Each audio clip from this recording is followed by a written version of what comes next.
Okay, I would just like to thank Namco Bandai for dropping on us out of absolutely nowhere. Thank you very much. Very cool, guys. Awesome. For a game dropping on August 28th. All right, sure. All right. Hi, YouTube. Hi, boys. What's going on? Bob and Brandon here. We got a new demo dropping on us from basically nowhere. And, well, the turnout for our last Robot Wars demo we did was anything to go by. This might get views, and it's probably going to piss off some fan bases. And you know what? It could be very funny. Okay. So Robot Wars Y has been kind of funny so far. Only dropping one good trailer on us out of absolutely nowhere. And, well, already got copyright music playing up front. So we're doing good so far. Also, announcing this game within 4 months of its release seems very sudden. Yeah. Hey, at least we're kind of doing the not promising you something that's gonna happen within like 6 or 7 years. Maybe Elder Scrolls 6. Still waiting for you to happen. Any Final Fantasy game released within the last 18 years. I'm still waiting for my Final Fantasy Versus 13. Thank you very much. I'm waiting on Final Fantasy Agito 13. Seriously. Okay, so walk us through what's going on. Now, we have some new inclusions going on with this game. One of the more modern contemporary ones that we know of immediately is obviously, and I forget the name of it already, go figure. The one with the Gundam Ariel. Well, Which from Mercury, that's it. That's the one. So we've done this a few times. This isn't new territory to us anymore. We've demoed the last 2 Robot Wars games and Crossrays. I thought we only demoed one of them. Interesting. We did demo T in 2019. Yeah, 2019. Wow, that was a while ago. Holy alongside the demo for Crossrays. I remember T because that was the first one we did over Discord after I moved out. That was 30. Oh, okay. I remember 30. I don't remember T at all. That's interesting. I mean, I'm sure if I go look for it, I'll find it. I just don't remember that off the top of my head. And once again, new character designs PogChamp, new character designs PogChamp. One of them is literally in red. That is so funny. Do you think it's going to go 3 times faster? That'd be very great if it did. This is a new one. Normally they actually do have a different design based on which of the 2 characters you're playing as, ever so slightly. Huh. So it's not normally just a palette swap. I'll take the consistency, but it is really funny. And also shout-outs, we're being very progressive. Now we have E-Boy and E-Girl playable. Very cool, very nice. And the boy likes to read and the girl likes sumo. What's this non-gender conformity we're getting up to? I was going to say, this feels very backwards for traditional Japan, but you know what? I'll take it. Also, the girl is very cute, as per usual. This is some of the Robot Wars game where the girl is not cute, but the boy has some really good characteristics about him, too. I find her to be appealing in this one as well. Listen, the bisexuals are winning today. I'm going to take this, absolutely. Oh, you're right. He's wearing purple. I didn't even intend for that joke to work. I didn't even notice that. I was so focused on the sleeves and the arm muscles just now. Honestly, I think the highlight for me is his green shoes. Only thing that sucks is his ankles are like literal twigs. Unfortunate, but, well, we almost had a complete S+ tier character. It is what it is, though. He's still a good boy, from what it sounds like. He's got the full bodysuit. Yep. The blue highlights in his hair are certainly interesting. Oh, yeah, certainly he would have blue hair and pronouns. Non-conforming male cisgender hobbies. God, what my robots is too woke now, guys. And look at this girl. She can't dress herself to save her life. Look at her shoes. I know, this is fantastic. Everything is asymmetrical, and I absolutely am here for it. This is great. And her yoga shorts. So we're gonna pick the girl, I imagine. Oh, I was actually gonna leave this one up to you. Oh shit. Okay. I was gonna say, what's your color preference for the robot, and let that decide it. Oh man. This is tricky. Okay. Sake of brevity, let's go with a dude for this one. I am digging the silver design for this mech we have here. Fair enough. I think the last 2 times we did the girl, so that's fine. Yeah, mixing the some gender equality around here. Also, his name is ridiculous. His name is Cross. Man's name is actually in the first. Hey, for all it's worth, the other one's first name is named Forte. We got music references up in here. Hell yeah. What in music is a cross? I'm sure someone will be able to point out to something from like the 1870 that is the ancient cross technique or some shit like that. I'm sure we'll get there. Also, like in the last game, which this was a secret that you didn't find out until way later into the game, these 2 are siblings. They have the same last name. Oh, Oh yeah, how about that shit? Huh. But for the record, also YouTube, I know you're currently looking at the runtime for this video. Yes, it's all gonna be one video because this is dropping on this app literally nowhere, and I had to just kind of, honestly, my audio settings are good enough that I could just post this as is, and we're good to go. You really did just give me my birthday, huh? I mean, I get whenever I do it, I give them mine. Fair enough. What's your? Do you know? A negative, I think. Do we want to change any of this, or are we good with how it is? Yeah, let's just keep it as it is. Learning my lesson from booting up a new Fire Emblem game the other day. Don't actually change the name of your main character because it'll get confusing when who's referencing who, especially in outside media. Never forget your first playthrough of Pokemon Y, or was it X? Okay. The nickname feature in that game. Oh yeah, and how that actually was consistent. I'm like, fuck. Oopsie. Or my very first time playing. You weren't as confident in yourself at the time, I guess. guess. My very first time playing Pokemon Fire when I was a kid, I did like the character Lance from Pokemon Silver, so I named my character Lance. I didn't realize Lance was from the same game. I'm like, wait, shit, oopsie. One of us is gonna have to change. There can only be one. This game is a work of fiction. Damn, Godzilla's not real? Shit. I'm gonna have to revise some stuff then. I'm signing this contract under duress. This text advances at the speed of erosion, so I will be doing advanced text. It doesn't speed it up very much. This isn't just text. This is advanced text. Hey, at least we got some good stuff for this, I guess. But man, the narrator could be going a little bit faster here, please and thank you. Oh, you're gonna want to really key into this text because it's gonna say some very interesting things. Good to note.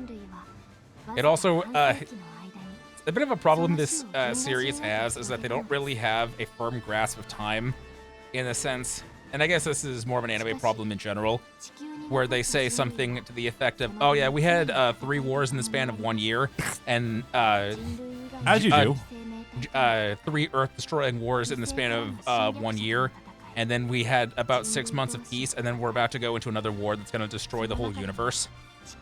Like, you really don't know how to let anything breathe, do you? Listen, sometimes the barbarians just like to invade multiple times. What can we do? See, that was me doing advanced text. Jesus.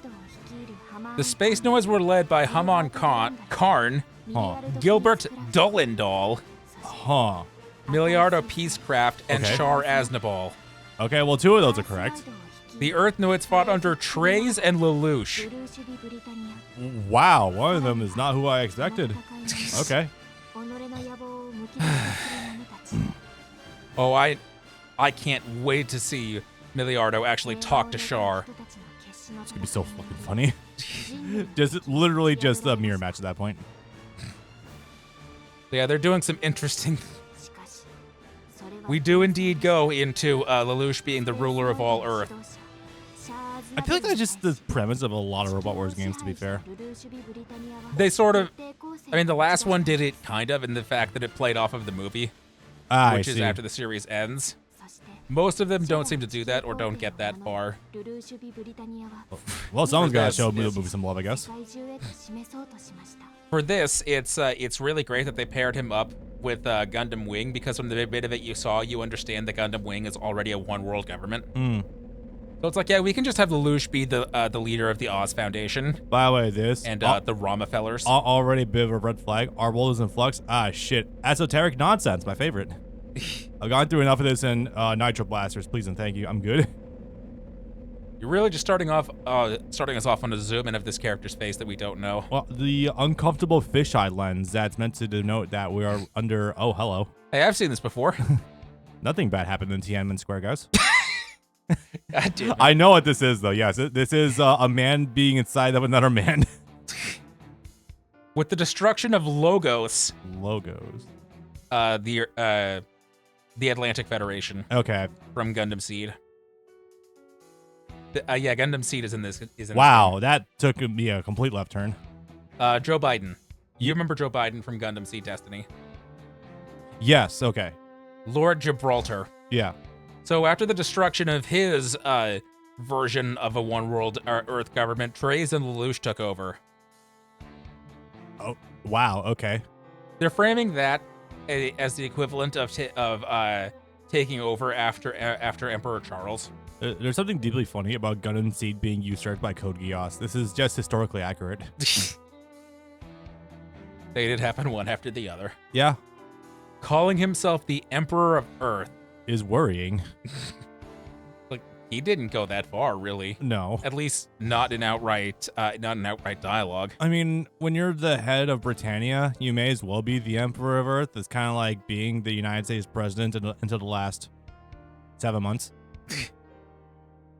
I'm sorry, I'm not going to get over Dull and Dull. Yeah, that's like, very funny. Come on, man. What Yu-Gi-Oh car is this?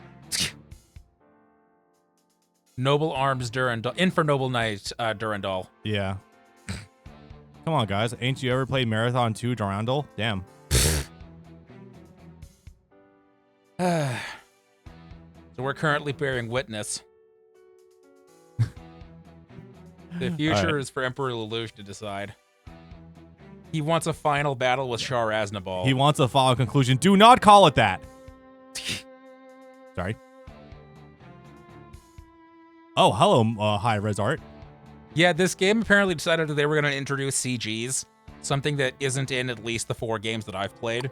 Like, I appreciate that. I mean, it looks okay, but there's something very violently wrong with seeing 1970s characters in 4K vector images. I was saying literally the same thing when the demo dropped on Thursday. It's like, this is cool. It feels fucking weird to see untouched 70s designs in this fidelity. It's very... It feels alien without having like a million film imperfections on them. Is this upscaling? No, because then they'd have 4 fingers. No, that's AI generation. True. Like, this is... It's like, if you told someone this is what AI upscaling was, they would believe you. Yeah, fair. Dr. Hell and the Dark Gundam are defeated. The Devil Gundam was apparently being used by Dr. Hell, the premier villain of Mazinger. That is... Who was in that movie we watched. So, yeah, I remember him. Oh, it's hard to forget that one. That's very funny. Earth and space are still mired in war. I guess we're going for war in progress as opposed to normally, where we're picking up after the end of a previous war. Hey, wasn't Dr. Hell the one voiced by one, Yes. Mike Pollock? Yeah. Yeah. Okay. Well, the name's apt.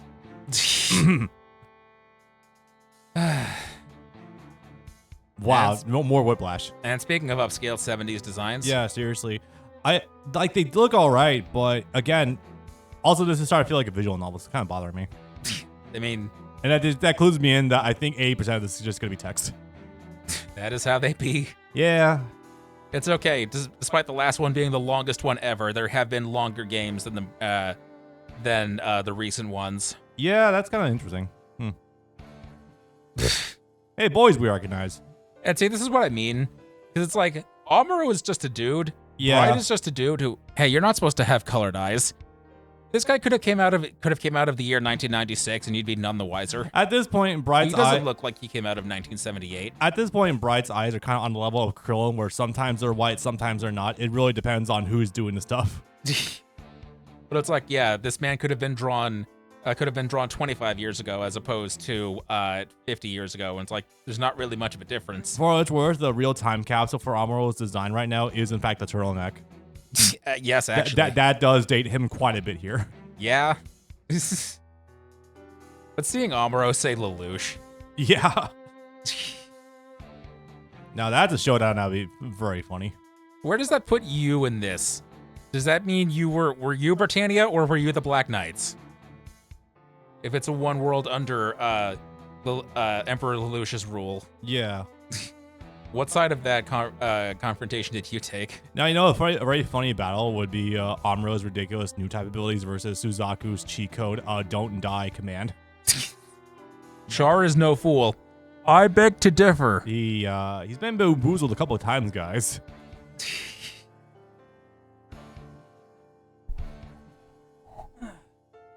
Have we heard from Camille?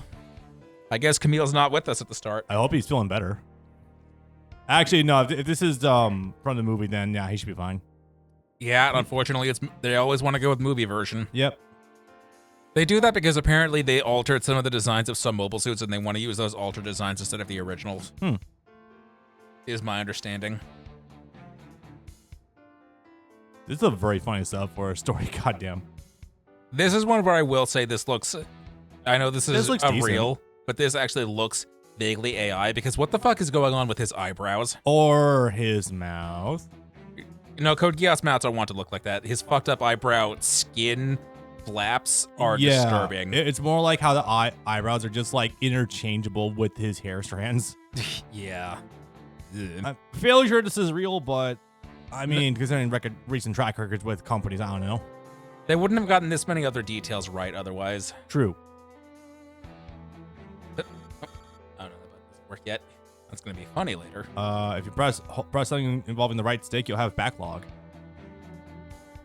Yes, no, I was trying to open the glossary. It's going to get full of names and terms later, and it's going to be fun reading through some of those. Yeah, little first, baby first mecha. Let's go ahead and give them 12 essays to read through. You're going to love 30 when you play that in 15 years. Yay. Hero, are you here? Hero, are you in the lineup of people that are in theory are about to be assassinated on live TV? I like how... I'm sorry, public execution. Duo, Quatre... Quatre? Okay. And Hero are all in the audience. Are they about to all try to assassinate Lelouch? Yes. This is going to be very funny. Best of luck, kids. The whole lot of them are there, all 5 of them. Dabbling on the track record, Lelouch has already seen this coming from like 12 years ago, and he's already got like 48 countermeasures. My favorite thing he ever does is the multiple times where he records a video conversation of him with someone else, but he records his entire side of that in advance and even processes how long of a gap he needs to take for his opponent to talk. Awesome. He does that to fucking Schneisel.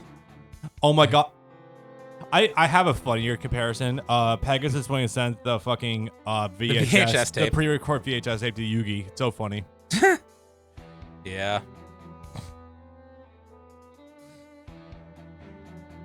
Why do we have generic newscaster? We actually have a character that would fill this role in Code Geass. Oh, that's true. We need to give her more stuff to do. Yeah, Millie. She actually became a newscaster. Yeah. Hell, she even appeared later on too. Yeah, no, she was actually in this scene. Yeah. This being your warning to everyone else on the planet, this is what happens when you oppose me. Like, how are you planning to kill these people exactly? You have them strung up, but are you doing firing squad or are you gonna blow them up? I don't think you have a setup for a gallows here. You cannot scroll these up and down annoyingly. Dang. I'm sure they'll be available in some gallery mode at some point. I just like the idea of any version of Zero holding a sword, because that implies at some point the Zero would get into a fight. Wait, no, but that... Are we talking about OG Zero or are we talking about Suzaku Zero? Zero as the people know him. Ah. Yeah, it's true, actually. Also, I miss this design so much. They change his outfit and helmet for the R3 movie, and that's the one that gets used most nowadays, and I like this original design better. Did they really? I didn't even notice that. Huh. They change his helmet so it's more intricate and has more lines running along it. Fair. That's a lot of blood for a game rated T. Literally stabbed that man in the stomach. Ketchup. With what admittedly looks like a toy, but... Shit, we actually gave him the purple underneath his eyes to denote blood loss? Okay, now we are getting kind of graphic. Damn, Zero. They know it's Suzaku under there. That's so good. Wait, so we're implying that the Gundam Wing boys are actually the ones being held captive. Damn, so, I'm sorry, Natalie. That is a lot of blood. The fucking kid being stabbed by Guts in the first Golden Age movie. Yeah. It's like, do you know this story? There is all of the Ace Attorney games are rated teen except for one of them. Do you know why one of them is rated M? I have absolutely no idea, but I expect this to be very funny. There's a scene where a kid walks into a courtroom as someone else is being murdered in the courtroom. And the blood goes everywhere, and the blood gets on this child's face. That is so funny. And they had to, they couldn't censor the art, or Capcom didn't want to, or whatever. So they had to rate the game up to M instead of teen because blood on a child. You see, the real reason why it had to be rated M is to disincentivize the spreading of hepatitis among minors. Does it help that the child is a girl? That has connotations. I'm gonna dodge that question. Good call. Lelouch, why did you put your sister in this? Right? in this gimp suit. Yeah, I was wondering about the tape/armbands going on with this. What the fuck? Has it been that long since I watched Code Geass? Yes, it has, but that's a different matter. I don't remember this thing she was wearing being red either, but that's whatever, I guess. Wasn't it supposed to be? Wasn't it actually white? Or am I going crazy? I don't White know. or brown or something. Yeah. Like something, red doesn't denote prisoner the same way brown does. I also just had a funny thought just now, and it's going to probably change how things happen for the rest of the evening. I just realized, given a couple more years, it will have actually been 20 years since I watched Code Geass.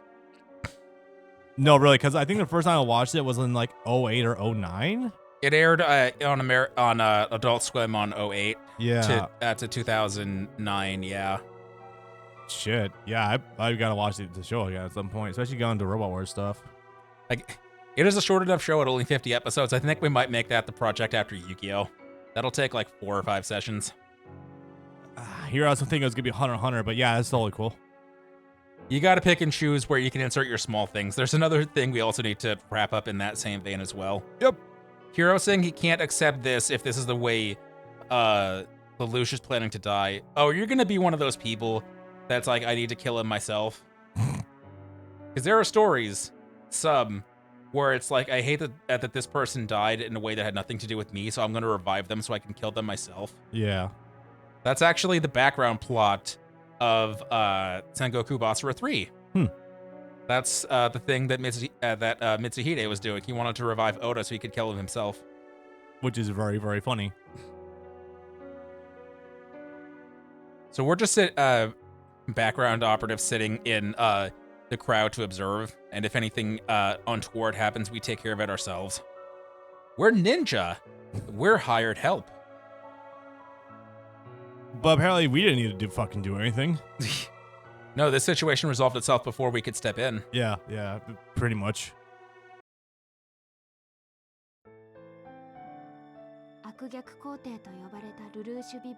I just love how it's called Evil Emperor, despite the fact that we literally just had Charles in charge. I'm sorry, it is very fun. It's hard to be worse than. No, there's no way you could have known this, especially with your upbringing, but there's a sitcom from the 70s or the 80s about the American family called Charles in Charge. Okay. Yeah, I know.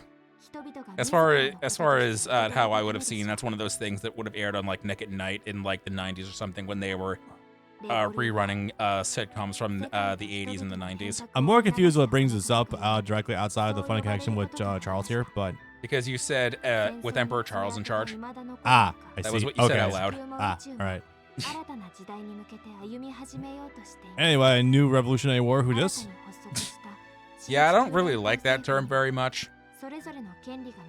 Just seems like there's a lot of wars going on. How is yours going to be more special than the other ones? Yeah, seriously. Lelouch was assassinated on your birthday. What a weird birthday present. Keep that in your back pocket. Birthday presents are about to come up a lot. Oh, good. Fantastic. Yeah, wow, already, no kidding. Yeah. The 60 FPS while scroll there really caught me off guard. Her again. This is our charge for the game. The Ojo-sama twirls are very funny on that design, by the way. So anyway, tits for days, glasses.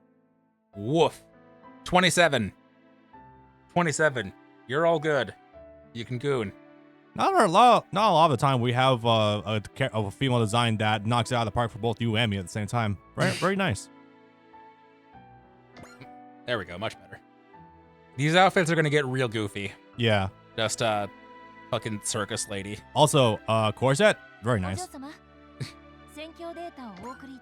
If we really gave her the Ojo-sama voice, that's fucking hilarious. Oh, that's translated weirdly. Voiced by Rina Sato with an H. That's the Japanese voice of Velvet from Tales of Berseria.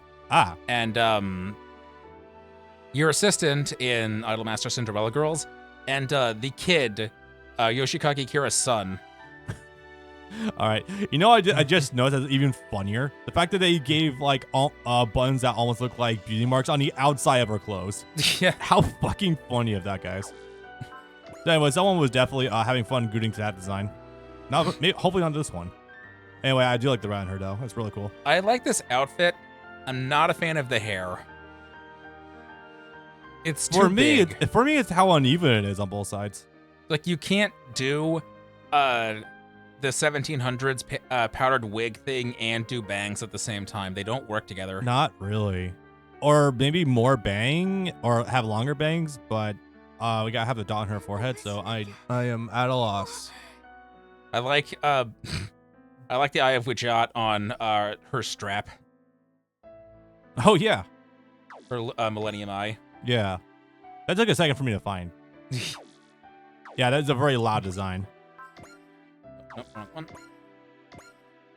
Oh no, those are just frills. I thought on the inner account I saw what looked like medals. Like, what did this kid do during her tour of service at the age of 13? Apparently during the previous war. Well, bear in mind that this is the same probably the same parallel universe where we have Amro being a war hero at the age of 14. So, fair enough. And yeah, and as with the last game, Uso Evan, who was 13. Yeah, I was gonna say child war heroes are not a rarity. But I like that from the jump we're seeing new backgrounds already, because this is a new area, and the last 4 games ran with is the game freaking out for you too? That's the TV screen, unfortunately. I don't know what setting it is that makes it do that, but I've seen this happen a lot. It's just on Vivid. The last handful of games, all being made in the same engine and reusing a lot of the same assets because most of the same characters were in them. Like, you would see the same backgrounds a lot, and that got dreary after a while. Especially when you're playing the game that's 3 times longer than any of the previous ones. Like, oh, this really does blend in together. I can't tell you if this is from the beginning of the game or the end. Yeah, no kidding. So we're worried about our birthday. Like, we're... Go ahead. See, I was gonna say, this girl strikes me as someone who has psychic powers. I wouldn't be surprised if she's getting premonitions of bad shit happening all the time. I mean, probably. Yeah. I can't wait for that dot to turn into like a third eye or something. Well, then again, I've already seen 3, 2, 1 spoilers. I've already seen the Goji from the trailer, so I'd be constantly in a state of worry too. Yeah, seeing something like that, especially up close, I don't think I'd ever be able to stand up again. Yeah. Here we are. Here, let's fucking go. Oh, yep, essays, boys. I see Dark Gundam already. The Dark Gundam went berserk, and Dr. Hell enacted his worldwide terroristic activities using the Devil Gundam. Yeah. Dog, where do I even start? Oh, man. Okay. The brutal warfare, the leaders of each faction, Jamitov Hyman, and they're using the censored name. Beautiful, Hymen. And Patimus Shirako working in tandem with Durandal and Haman. Shouts to the interview that we saw the other day of Tomino, just for the names. He just saying, I just kept making more and more ridiculous shit to see when Namco or Bandai will eventually stop me. They didn't, so I just kept going. The original classic of his is he uses names based off of things that don't exist. Yes. Jamaicon and Hyman. Yep. Sir? Those don't exist, clearly. What's in Jamaica? I don't fucking know, dude. And when he named a guy in Zeta Corn. So good. I think it was Jared's friend. I wouldn't be surprised by that. So yeah, this girl is just nervous all the time that like 4 wars in succession just all ended. Like, if they happened that quickly, they're probably going to be more. Yeah. You can never count on peace to last for too long. I was going to say, at that point, it's like, dude, there's going to be another one happening within like 5 minutes. Israel, stop. I just like that they keep calling him Evil Emperor. That's going to be a constant, apparently. Oh, yeah.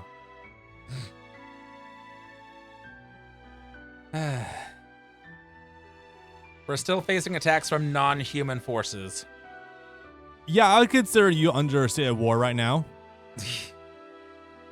because there are soft wars and more cold wars in effect. Proxy wars. East and West. Exactly. God, I can't wait. That comes out on the same fucking day as this. You're gonna be. Look, if I don't see you for a month, I'm not gonna be too depressed. Oh, I'm calling out sick on those two the 2 days between it releases and Saturday. Yeah. It's like they both release. So this game in America releases on the same day as Metal Gear Solid Delta Snake Eater. It's like, yeah, I'm calling out like the 3 days that from when it launches to when the weekend hits. Listen, dog. I'm just gonna say at that point, just plop down, get if you're playing on PS5, just get the stream feature going. Don't even bother the microphone. Just start fucking going. Catalog that shit appropriately. God. Yeah, I can't wait to see what tricks from Snake Eater don't work anymore. Yeah. My father left me this mansion and the entire area of Yagami City. Oh, you're someone important. Your dad was the mayor or the king or whatever of this city? Hold up. Also, this grammar is kind of fucked. The entire area of Yagami City, so just Yagami City. It's gonna get weird with that a couple of times. You're gonna see some things that you think are typos, but apparently aren't. Have you heard anything about this being these subtitles being AI generated or AI translated? No, these get done by real people. They have been for the last 4 or 5 games, but Good. Sometimes some weird things slip through the cracks, like Dullendal instead of Durandal. Yep, true. The running constant. It wouldn't be exaggerating to call you the ruler of the city. Owning the entire area of the city, aka the city? Yeah, I think so. You're putting a lot on a this little 14-year-old. Okay, yeah, this is usually how they do this across these games, is various branches of Earth government just join together to form a new version of the Earth Federation. That's how they usually do it. That's not a new idea. Yeah.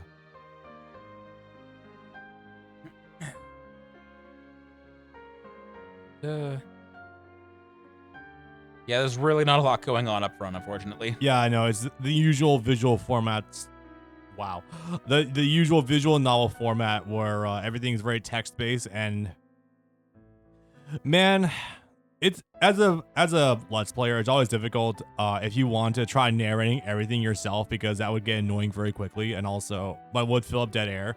Versus just letting everything ride, and people who are just listening to it doesn't know what the hell everyone's saying. It's always very funny. Also, that'll destroy your throat right quick. Yeah, seriously. Especially the rate I talk.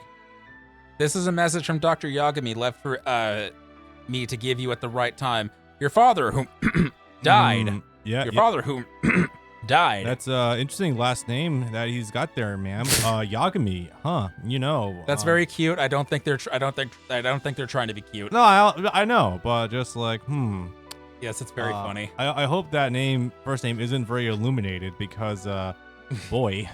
Hello. You got the weight of your world on your shoulders. You know, I'm looking at him now, and I just realized this dude is basically that one Shiro design from Fate Grand Order, the one with the red sleeve over his left arm. Yeah. Oh, no, that's he got that in Heaven's Feel. Yeah, I know, but it's like more fleshed out as a design in the Grand Order as a servant. When they cover up the arm that's like 9 inches longer than his other arm. Yeah. Thank you, future Emiya person. Something transracial. Intruder, I'll call the police. I'm not a bad guy. So that's exactly what a bad guy would say. Yeah, you're dressed like you're here to kill. Yeah.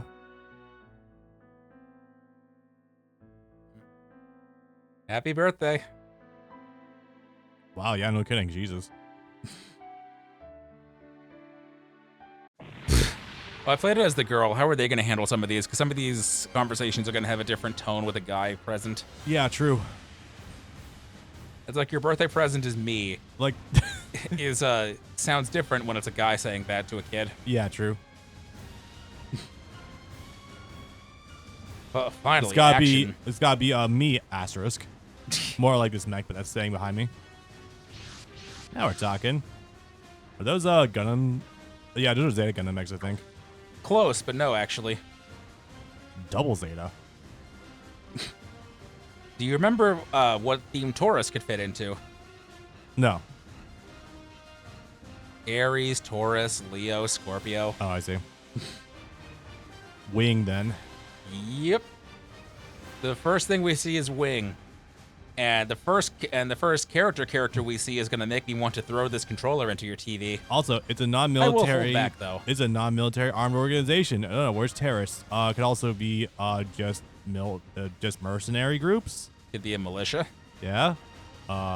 Could be the neighborhood watch. United Nations. I guess that's technically military, so take that with a grain of salt. Victory, Anarchy, Liberation X. That's a terrible name. A doctrine. The actual doctrine of this group is vague. Oh, that's not good. Oh, you don't want to have a group that you don't know what they're about. Yeah. What god are you trying to resurrect?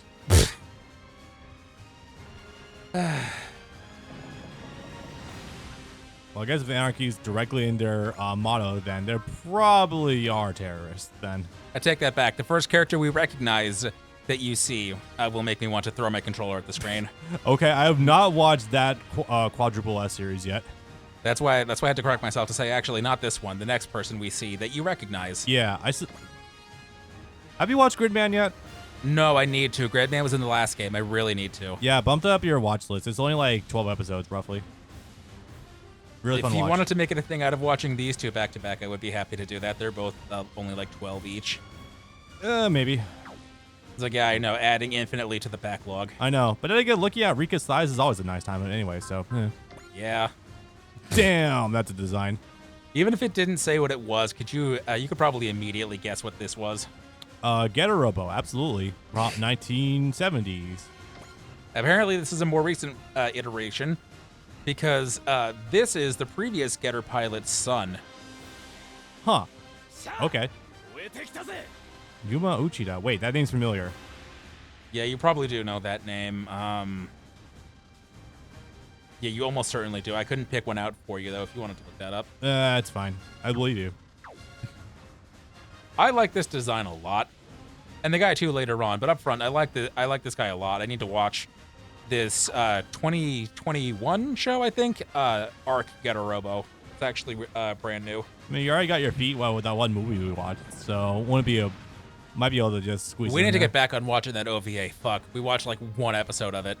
Oh, yeah, right. Of Getter Robo Armageddon, the one that every single Robot Wars game from like after 2000 only uses instead of anything else. Yep. Like, can you tell that one's the fan favorite? Not impossible. Probably a fan favorite because of how accessible it is. It's totally accessible. It had an ADV dub in like 1999, which was not good, but that's how you know it's an ADV dub. The first question that comes to mind for ADV dub, I'm gonna let you finish drinking. How many slurs are in there inadvertently? There was some recent Sentai thing I was watching that I think still has slurs in it. Bro! And by recent, I mean the last 15 years. On the one hand, I'm like, let's go inadvertent slurs. On the other hand, Jesus Christ, still doing this in official public releases. I forget what it was, but something that was in the span of the last like 8 to 10 years was still using the term midget. Oh, nah, it's not surprising.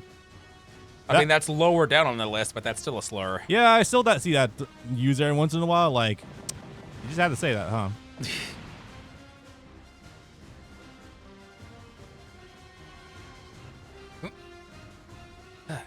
Oh, they gave us a different. Okay. Hey. So your starting one is not your primary. We give it. If you play as the girl, you get a different starting suit. Yeah, I know. Also, Yeah, the red one. no, actually, it's orange. Oh, I see. We get that mech later on. We start in a different, smaller one. Okay. Yeah, we're starting actually out in a grunt suit for the first couple of missions. Interesting. All right. So that's cool. This is a pretty neat looking mass-produced model then. Holy shit. It'd be great if I could finally actually get into the menu and look at it. Yeah, I was gonna say I can make things out from this 64 by 64 pixel. I hope you're ready for payback. You spoiled an important day. You ruined that kid's birthday. So you won't get a drop of pity by me. I'm glad I caught the pity part, and I was like, wait, what the hell are you replying, bro? Okay, this is a very involved menu.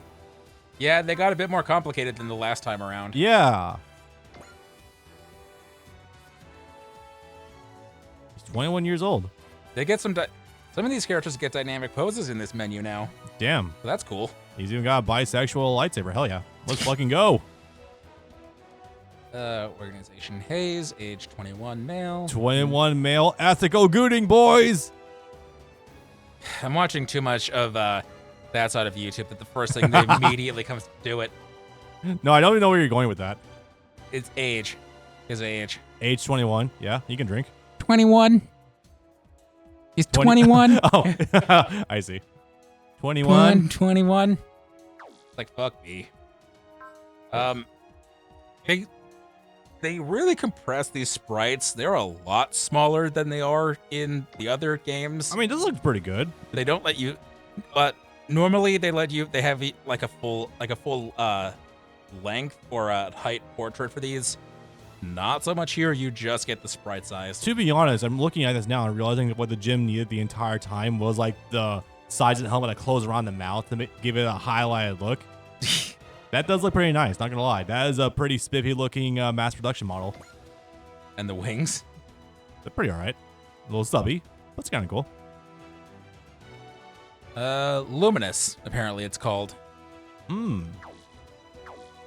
So, this is a very involved looking, okay, first, let's just start what the thing jumped to mind the most. The non-highlighted letters down there underneath your morale, SP, and score. Hello. Also, we have a score now? Yeah. Okay, so score means how many kills your character has. When you get to 50, you get a couple of stat bonuses and you unlock a special cutscene. Okay, that's not surprising. That's been there for at least the last 4 or 5 games. Yeah. Also, I don't know how I feel about all just being relegated to the bottom like that. There we are. Yeah, that's the Taurus from Gundam Wing. Yeah. Mobile doll sit. You want to go back? Hold on. Okay, so no, go back again. Okay, so look at the top right there. Mobile doll system. The system part is cropped out. And it's not even stretched to fit the entirety of that screen up there. Oh, that's great. Yeah, very funny. Yeah, that's an actual screen from Wing. Oh boy, I can't wait for us to get the readout on the Wing Zero's schematics and for it to show us how it runs on the Twain fork of 1995 Adobe Photoshop. Yay. Yeah, these are the unmanned drones, and boy, is this a great time for Wing to be coming back into pop culture as a commentary on drone warfare in 1995. Yup. Which one was that? Was that Iraq? No, it wasn't Iraq. Fuck. Which war was that? The Gulf War. Gulf War, okay, yeah. Or Gulf War was 91. There wasn't any major dust-ups between then and 9/11, I don't think. Saddam Hussein happened, but that was the Gulf War. Okay, that was the Gulf War. Okay. Between that and 9/11. All right. Sorry, all my American military knowledge from before 9/11's a fucking blur because of course it is. It's okay. With the 90s was the last time that there was any hope for humanity. It all kind of bottomed out as soon as we hit the 2000 general election. There's a lot of studies coming out now. They're just saying the American empire is falling apart in general. But yes, that's true. But this isn't new. This has been happening for a couple of decades. China and its allies are making more money now combined than America and its allies, the G7. No, this is a general thing. Yeah. I'm gonna make the mistake of asking how far into this are we finally seeing combat. I'm out of glasses on. I can probably give you exact. Did I say 45 minutes? Honestly, that's a little faster than I was expecting. For the YouTube video part of it, probably 40 minutes-ish.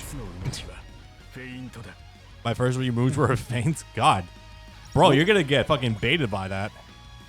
Oh wait, need to. There we are. Let's get some settings correct first. We want instant speeds. We want to shave time off wherever we can. True. But also, we're a ninja. That means we're highly evasive. That means they don't really hit us very much. Look at their accuracy. They are in the middle, which, by the way, this screen is new. 31%. Wow. Also, why is it so boring?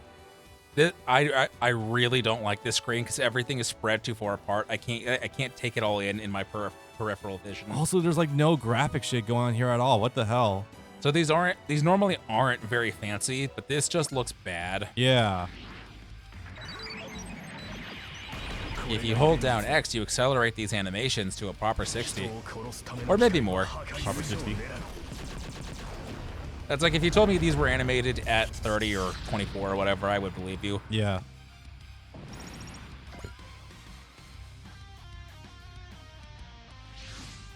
Hello? Nightmare frame already? Who this? Ah. Oh. Wait. Oh, hello. I just realized something. This is different from the female path. We're supposed to be in a different stage when this happens as the female. You're in a forest area when Zero first. Oh, god damn it! Wow, this that's a terrifying thought. Okay, so normally it's you get a choice of which 2 missions to do at a time, and that'll take you on slightly different path, and that's normal. It doesn't normally get as granular as you picked a different character. Your starting route is different. So we're fighting Logos remnants from Blue Cosmos, from Multa Azrael instead of Muruta. Huh. The blonde shit skid from Original Seed. Yeah, I know. Wow, that's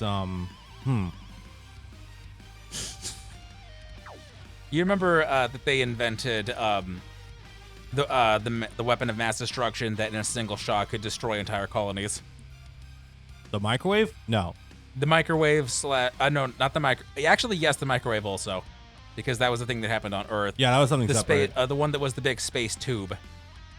Wow, am I blanking on that so hard right now? Jesus Christ. I feel like I know what you're talking about though. The man himself, Zero, leader of Order of the Black Knights, couldn't ask for a better wingman. Leader of the insert organization name here. Should have figured he'd still be keeping an eye on Japan. That's where all this shit went down. Did you know him to be anywhere else? My God, there's nowhere else this could go down. Morale stuff, cool. That's not really a complicated system. Yeah, that's, I know.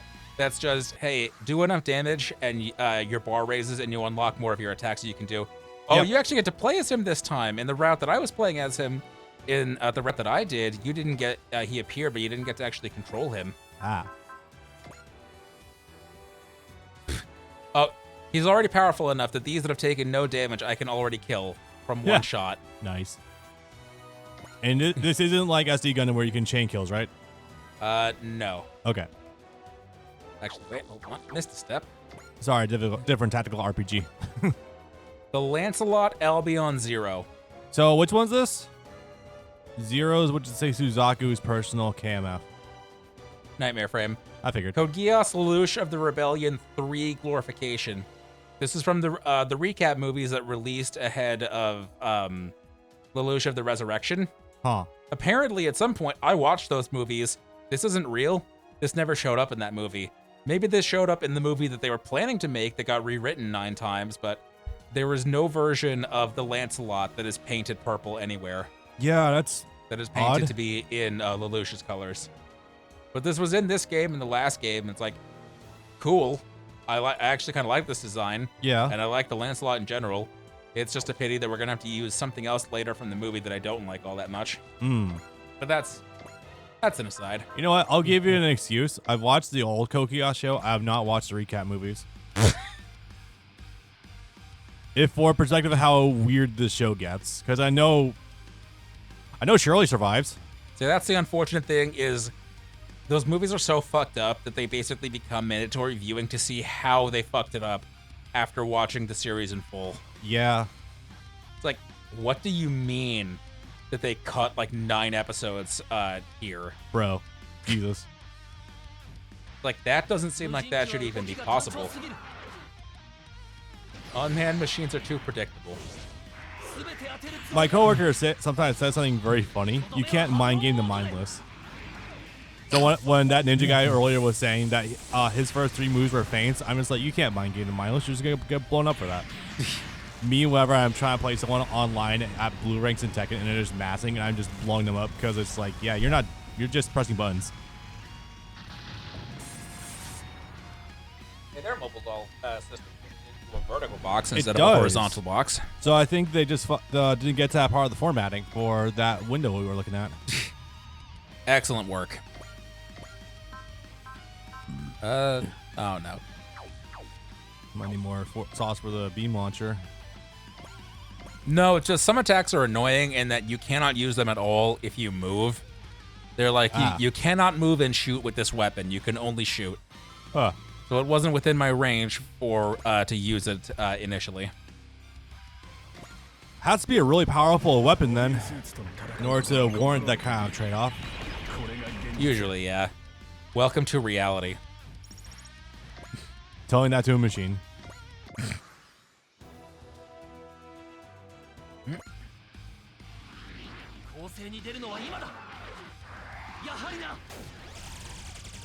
Okay.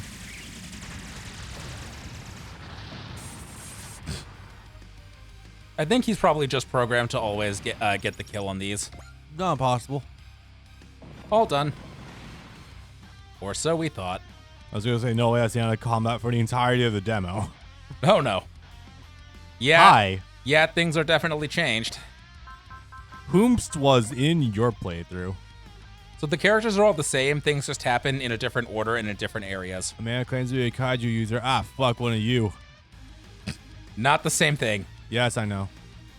I got the basic rundown of Gridman from it being in the last game. He is not evil like she was. Oh, okay. Or manipulated. I like this moron. I like this moron a lot from what he does, at least in the space of this demo. That might be different in this route. Yeah. It's like, yeah, I'm sold on watching this show from just this guy's interactions in just the space of this demo. Yeah, so I'm thinking the kaiju user in this case is like these guys who are actually able to transform into kaijus proper. Not the ones that are controlling other ones, like what's her face from Gridman. What's her name? I was playing the game she was in less than a month ago. God damn it. Ah, fuck it. Maybe we tinted the colors red. Oh. Yeah, that's a lot. This is gonna fuck with my red cone something fierce. Feel free to look down. Nah, I'm fine. Just gonna make going back to the combat sections hit way harder. So this mansion, this town, this everything is a gift that your father, who died, left for you on your 14th birthday. Now you really are the ruler. Great. It's your power. The Advent.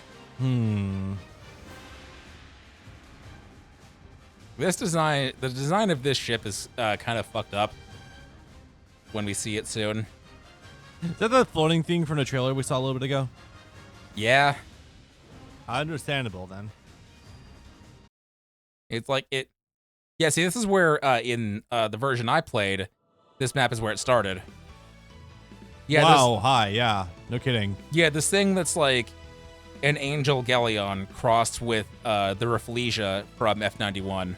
I was getting an Angel mixed with Space Battleship Yamato. Holy crap. A little? Yeah. Can you point out the nose on this ship? First thought is the one on the bottom left there, but considering that looks like that's where the high point for the tower is, it could also just very well be the other side too. Man.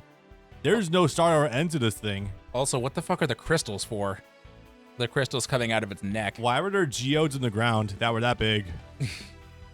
Also, why does it have parts that seemingly are detached from it but float nearby it? Okay, I know we were joking, but now I'm actually convinced that this thing was built out of a fucking angel from Ava. Holy crap. It's like, you have a design like this that looks like an angel. Why do you not have the last Ava movie in this thing? It released 4 years ago. It's apparently within time enough for it to have been in here. Would that have been able to get in here? Yes, because apparently the cap was Witch from Mercury Season 1, which even though Season 2 ended like 3 years ago, was apparently too soon. So a movie that came out 2 years before that. Should have been fine. Follow-up question: has Neon Genesis ever actually been in Robot Wars? Yes, it's in the one that we're planning to play later this year. Ah, okay, cool. And that one goes up to 3.0 because that was when they had like a 9-year gap between movies. I see. And they get kind of goofy with it. Why is the city up in the sky? Yeah, that's a great question. Why are we also now up in the sky now that our city's been grabbed with it? Hey, suddenly I'm having a little bit hard time breathing. Collapses to the ground. I can't get over the face. Yeah. Bro is hyped, but also not too surprised. So in Get a Robo, there's always a secondary and a third guy. This is the third guy. The third guy is always, by default, slightly to very moderately ugly. I've noticed from the one movie we saw, yeah. Take your slant on it, I guess. I would be fine with this. Why did you, even with the bald head, why did you make the head so long, though? If it was just normally shaped head, I wouldn't have a problem with it. I love how he's monk coated, by the way, because of the beads around his neck. They all are the third guy, typically. Huh. Are they all just Krillin? Sure. I mean, sorry, this trend was started in the 70s, not the 80s, unless Toriyama took that from these shows.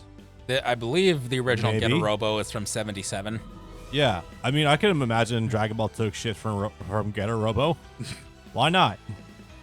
Not impossible. But it's like, yeah, if you just had if you just had a normal shaped head instead of the egg, I wouldn't have a problem with this design. Yeah. Like 90% less. It's a great thing we came here to get wrapped up in whatever this is. Yeah. Well, it's a hell of a home base, that's for fucking sure. Suzaku, this should not be new to you. At this point in time, at this very specific point in time, you fought a floating city less than a year ago. That was the thing that had the fucking nuke inside it, right? Yeah, the Damocles, the floating ship Damocles with Yeah. its nuclear missile, the Flea. Yeah. The thing that you used to destroy Japan, or destroy a giant settlement of Japan. Not all of these terms go into your glossary all at once. So it's kind of annoying when you want to find out something now, but it's like, actually, you'll get that in 2 stages. Yep. All of the infrastructure has been swapped from government control to local control. Huh? We run the water, electricity, and agricultural facilities ourselves now. Shit, everything's privatized. Everything's gonna cost $2 quadrillion. Damn. Playa genocide isn't there yet. I mean, not yet. Not yet. We'll probably, if things are like this and we have this kind of a ship to look forward to, we might see a version of the Damocles. Who knows? I meant in the dictionary. Oh, I would love to see how they try to describe Suzaku firing the first Playa. Yeah. Hey, kids, have you ever heard of war crimes? Him firing off the smart bomb from Smash Brothers. I'll listen to all your reprimands after we get this shit under control. We're still kind of in the middle of a battle. At this point, I'm pretty sure our character in Suzaku can easily take care of the rest. You've only played first mission. How are you liking it so far? I like what I'm playing so far, but the dialogue is a lot. We're being very okay. Yeah, Brand played this demo last night. This is my first time seeing it, and presentation-wise, it's great. But there's a lot being tossed at the player at the same time. That's Zero? Yeah, totally. Wait, who's Suzaku? Who? I don't know. Guys, I don't think we've ever seen Suzaku and Zero in the same room before. That is decidedly not true. we passed a part of that. We see this in episode like 3 of season 1. True. God, every now and then, even early clips of Code Geass get passed around Twitter, and it's a treat seeing Lelouch be like on from like the beginning of the show, and especially Johnny's performance as Zero, even from the beginning of the show. It's like, yeah, you're already at a 10. That was the funniest thing. Whenever I hear sub purists talking about how they only prefer subs anime, I feel like one of the exceptions they always give is whenever John Young Bosch is doing any sort of performances in anime, and it's always the funniest thing to me. Yeah, You become a Johnny fan with Trigun, and whether or not you're a sub purist, you ride with Johnny for life. Yep. Because like Trigun and Bebop and those things are the cases where people say no, the dub is better. So it's like if it has Johnny or if it has I was about to just call him Spike. No, Steve. Then yeah, people are always gonna say yeah, go with that. Go with whatever version has those. Yeah. John, absolutely go give it a look. The dub for Code Geass for the time, especially for the time period, is like phenomenal. It's the best way I could describe it is theater kids having a fucking field day. Am I wrong? No, you're right. It's pretty golden. Yeah. Pretty familiar. Trigun and Cowboy dubs. I think every fan worth their salt with Cowboy Bebop is familiar with the dubs. I don't know if I've ever met a single human being who has watched Cowboy Bebop but not in the dubs.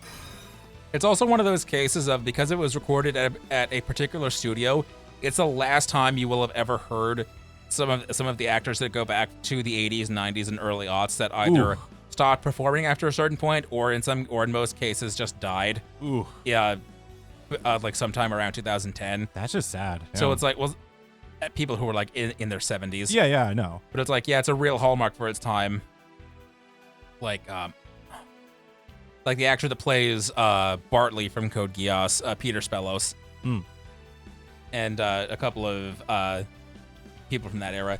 I'm very upset that you're on my wavelength. You got to it before we did. I'm very upset the first Gundam Wing character they introduced to us is Wu Fei Chang. True. No, yeah, I've definitely told you about Wu Fei Chang. Yes, I've even sampled him in the movie. Oh, yes, right. John, I have not. Hi. John, I've not watched Gundam Wing myself yet, but Brand showed me the movie, and wow, it's definitely a show, that's for sure. So where are you from? She's one of the originals. She is one of the ship's crew. This is definitely a character that was drawn with a certain art style that is obviously not quite what the rest are drawn like. I appreciate that. Kind of to notice they could be from different eras. I'm forgetting her name, but this is literally a character from Shin Sakura Wars, the one that came out in 2020 that we also did a demo of. Yeah. The orange-haired one. No, you definitely wouldn't remember what any of those characters look like. I remember the dark-skinned one, and I remember they were all the designed default one, and that's it. They were all designed by Kubo. That's why I remember a couple of them. You don't remember the one that's literally just blonde Orihime? No, I remember that one too. Yeah, there's a character in there that's basically just this design, but in shrine robes. Nice. But no, you tried to hide it, but you sampled like 10 episodes of Wing or something like that. No. How far did you get through that then? I didn't touch Wing at all. There was a bit on where I walked in and Crunchyroll had Wing open. Not it. That's funny because that was on your PC, but all right. Yeah. Although I should get to Wing at some point because that's a stupid ass show that I really need to watch in order to say I've had my yearly Gundam intake. Oh wait, no, never mind. G-Cuck just happened. Also, that's a nice made design. Yes. Very cool. I like this design a lot. I can't wait for them to actually at some point have to get angry at us for some reason. Yeah, seriously. With this expression. Okay, I did watch that one show where it's going out myself. No, I'm not adding myself on that one. I'm sorry? Never mind, don't bother with it. She's my fave with her tsundere face. Yeah, it's pretty good.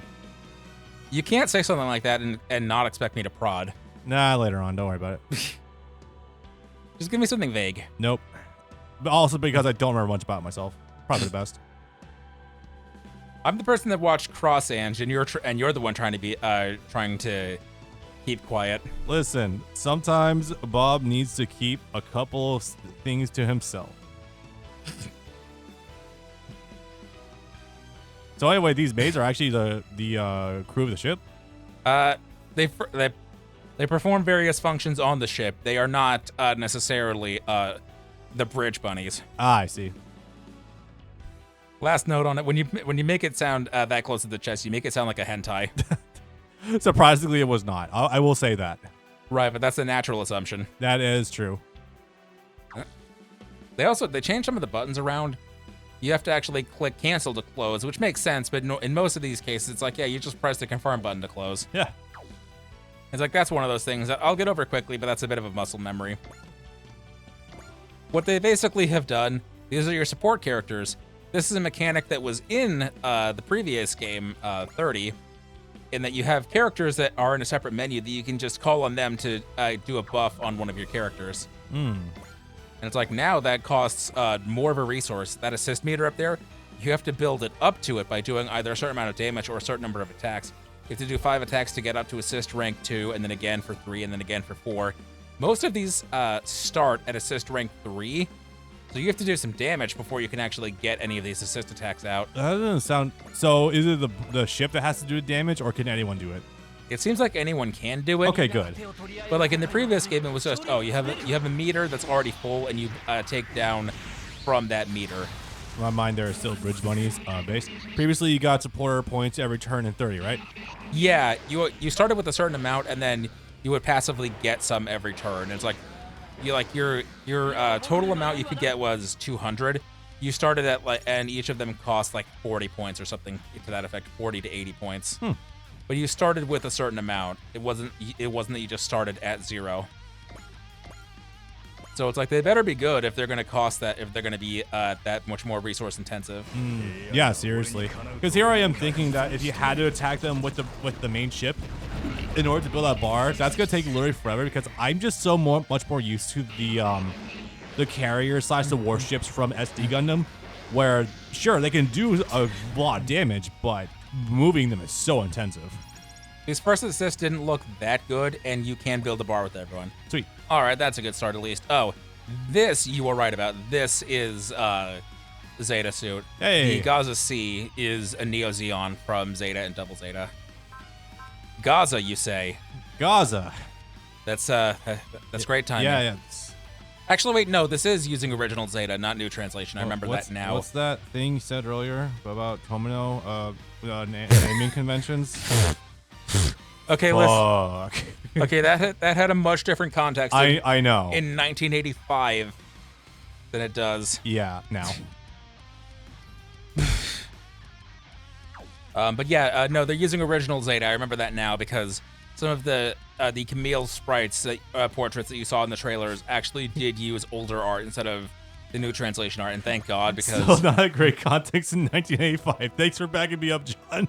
No, but still, but better than now. Yeah, definitely. Them going from owning like 40% of that country to 80% of that country over 50 years, they were in a better spot at that point 40 years ago than they were now. Don't read news about that from this past week. Anyway, it's nice that they're going for that full 100. I am aware, but yeah, it is nice to we live in the Shard didn't drop Axis on Australia timeline.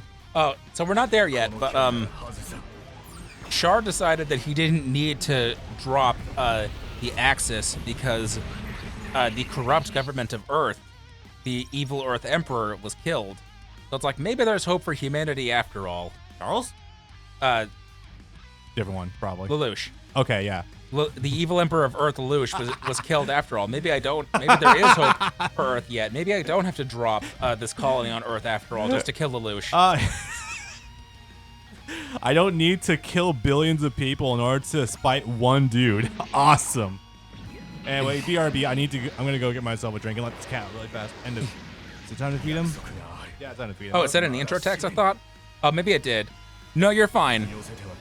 I've had one run through of the demo. This text is, I would imagine you've seen too. It kind of blends together after a while.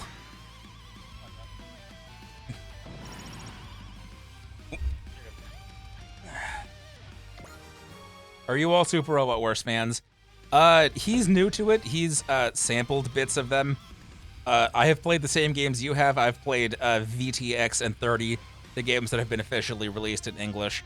I want to play some of the older ones after looking at some of the story stuff they've done, and some of the ones that have been translated, like Alpha and Alpha Gaiden on PS1, Alpha Tyson, are have fan translations, but annoyingly, the two different PS1 emulators that I keep trying to set up, for some reason, they don't recognize the pre-patched ISO file that I have for Alpha Gaiden that's translated.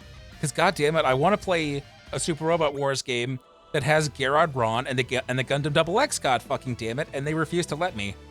But the one I want to play more than anything else is Super Robot Wars Z, because I've seen what the story does for that, and God, that seems like such a cool story concept for how they melded the worlds together. Also, apparently they got like 5 games out of that sub-series, so I want to see how that shakes out. Weather looking better? I was gonna say it doesn't feel as hot as it did earlier, although that might have been the overhead light. I have Z on UMD right now. 103 here. Hey, John, what state you living in? Oh my God. Because there's a chance we may have lived in a parallel state until recently. We're repping the boys at home. California. Okay, close enough. Yeah, pretty close. Arizona. We both used to be from Arizona. Also, shit, Cali's 103 right now? Good lord. Yeah, that sounds about right. I was at a convention this past April, SakuraCon here in Seattle. And in one of the booths I saw this collection for both of the Super Robot Wars Z titles that are on PSP, and they came in this cool, what's it called, chipboard wooden box. And it's like, so I definitely had to buy that. The double pack, yeah, I bought that. That was like $15. That was something I couldn't pass up because that looked real cool. Nice. Hey, this ship we just found out has guns. Fire something. I don't know what I'm doing. I'm 14 and I just learned that I'm commanding this ship today. Me, I'm literally 14 years old, and what is this? This is something that'll only hit Alex. From one of the Sonic cartoons from like the 90s, where Sonic is telling Tails to write something down. He starts scribbling, and then Tails looks up and says, "I'm 4 years old. I don't know how to read." the classic thing from Arthur with DW going, I that sign won't stop me because I can't read. Classics. Peak. Nope,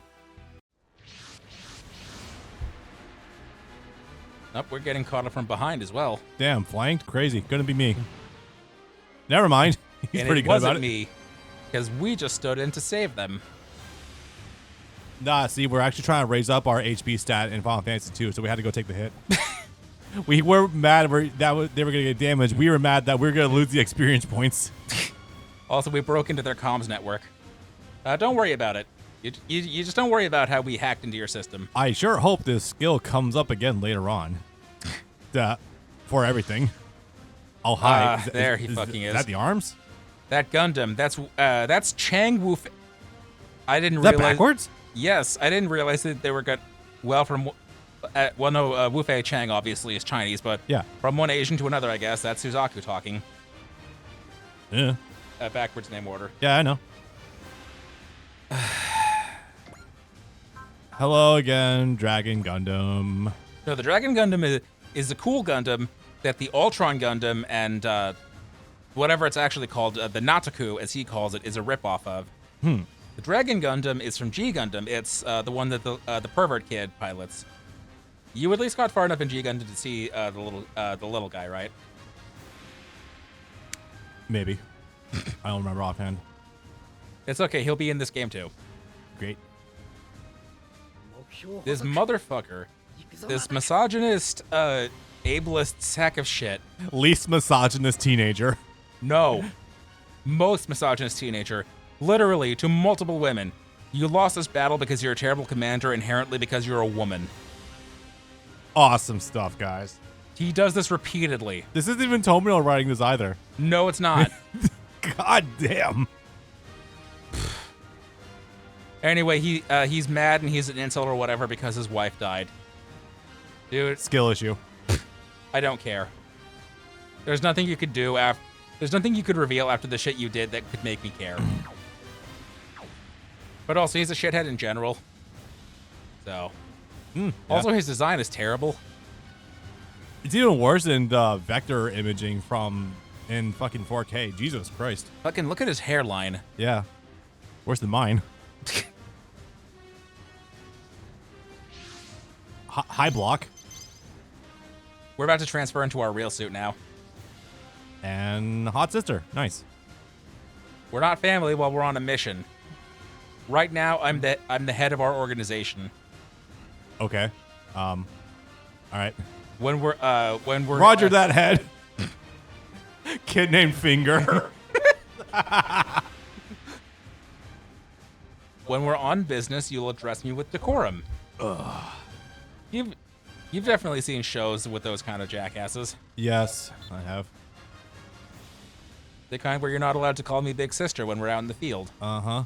Oh, no, I've seen that before, yeah. Code Geass did that even with Euphemia and Cornelia. True.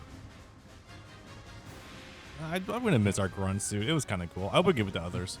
Wait, can you get other people to pilot other suits in Robot Wars? Within the scope of the same series, yes. You can pass around Gundams like candy. You can pass around some Nightmare frames. You can pass around Mazingers like candy to other characters from Mazinger. Okay, cool. So it's like characters that are from Gundam can pilot another Gundam. Sweet. Like, because I had so many, because they give you like 15 of them in Robot Wars 30, I just had the entire cast of, Victory Gundam piloting the Zeta Gundam at different points. I guess the natural follow-up from that is you can't just pass around the bile like candy from T, can you? Sorry, say that again? You can't pass around the bile? Oh, like yes, candy? you can. Oh, wow, okay, never mind then. There might be a limit on that based on the Alea Vignana. I don't remember, but I think you can pass around shit like the Barbatos. That's so funny. Like, you can pass around the new Gundam even though it's specifically coded to just Amuro. I never had Amuro try to pilot Mazinger Z. That would be very funny, to be fair. They should let you. They have so many of those nostalgia missions where it's like, hey, it's the boys on their first op, and they give Amuro the RX-78 for one mission. They should let you switch between the three guys. Man, she's fast. Wait, what? We're playing as the boy right now. What the fuck? Oh, okay, so this is a holdover of them, of bad syntax, where it's like, we have to account for both genders, but we're bad at programming, so it'll switch on a dime sometimes. No, I get it. I understand. He's Wu Fei just has to make it so anyone he's remotely jealous of, they have to be a woman. That's the only logical explanation here. Spectacular. Is revolutionary, and now it's in there. Okay, now we got essays. Yay. Oh no, wait, no, we got this one before, I think. Yeah, okay, yeah. No, we got this one. I think it might be larger than it was before, but I could be wrong. Okay, yeah, so they'll expand on these sometimes. Mobile Armored Ninja. This is a subcategory of MS. Okay. It's good in covert and overt ops. I don't think you know what a ninja is. Overt ops. That's just ops. There are 3 types of messaging. Subliminal, liminal, and superliminal. What's superliminal? Hey you, join the Navy! Why is an all caps ninja here? Wu Fei? I can't take this serious. This is so funny. Ninja or Wu Fei? Ninja. But also Wu Fei a little bit. Like, Wu Fei, did you mean something else with that combination of letters? Yeah. Listen, I understand wanting to make ninjas cool again after the damage Naruto series did to ninjas' perception, but I don't know if this is how Naruto's currently doing. Exactly, but I'm not entirely sure if this is the way to go about it. Buy twink ninjas is the best way to go. You know what? I won't say no to that. That might be the best way, but this framing needs work. How would you call that? The Luna Drake or the Luna Drock? Luna Drock? Probably? Yeah, that's what German. That's what I would call it personally. Yeah. With the CH specifically. Drock sounds German. Yeah. Or that spelling, rather. I'm Cross. You can call me Cross. What's with that? That's not a period. That's a bullet when it's there in the middle. Sir, it's okay. We are in a safe space. You can tell us if you're trans. He's cross-gender? Listen, considering the nature of this translation, I won't be surprised. Anyway, yeah, now we have... we got our upgraded suit. Hell yeah. Oh, it's their turn still. Good luck. Best of luck with that. Shot down immediately. Okay, from full health. It was at 30% before? No, it was at 13%. It was a 30% with the previous suit. Now that we're in a real ninja suit, their accuracy on attacking us is 0. Oh, I was looking at crit. Okay, yeah, Oh, no, yeah. they have 0 chance of hitting. That's hilarious.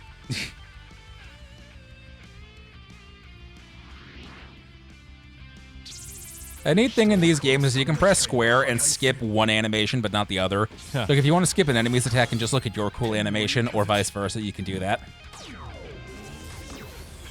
The purple aura, though. See, I was gonna say you have to be on the speed of fucking Trans Am to make anything remotely ninja out of a mech. It's like, yeah, why didn't you put 00 in here with all the other stupid shit you put in here? When you already have Wing and Seed. Yeah.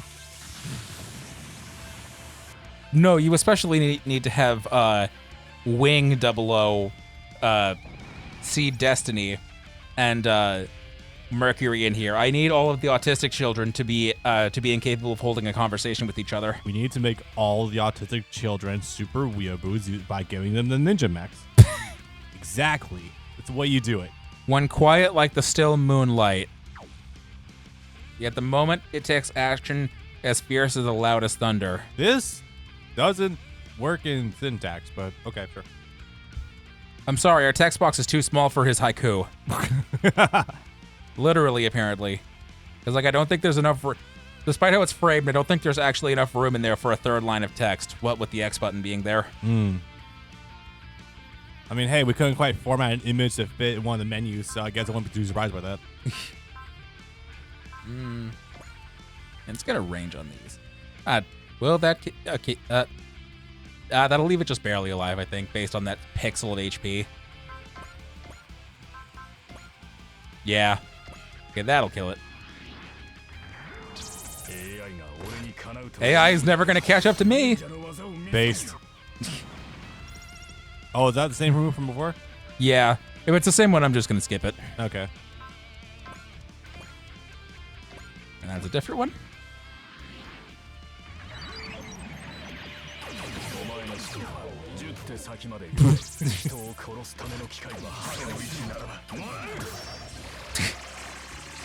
His shurikens are on his chest.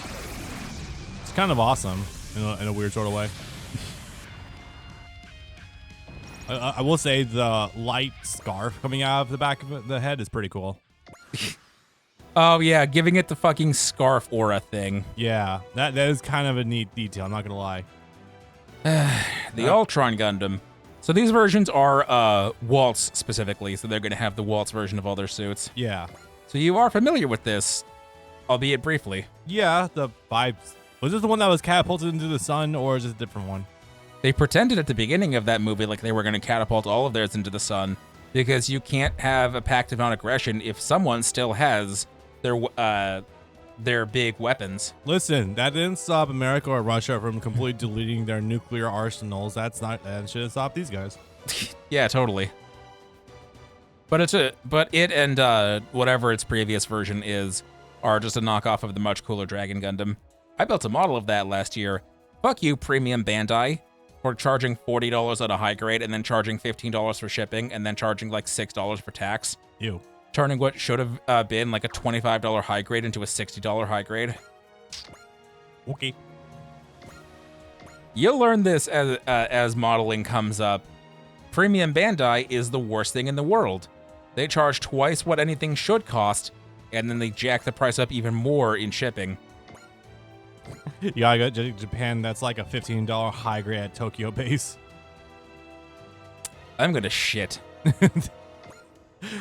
The Gage classic. I'm gonna shit. So how ridiculous is that mission gonna be? Let's find out. The tower is that fucking the Pokemon from 8th gen. The Steel Dragon. Almost literally. Mervs? Oh no.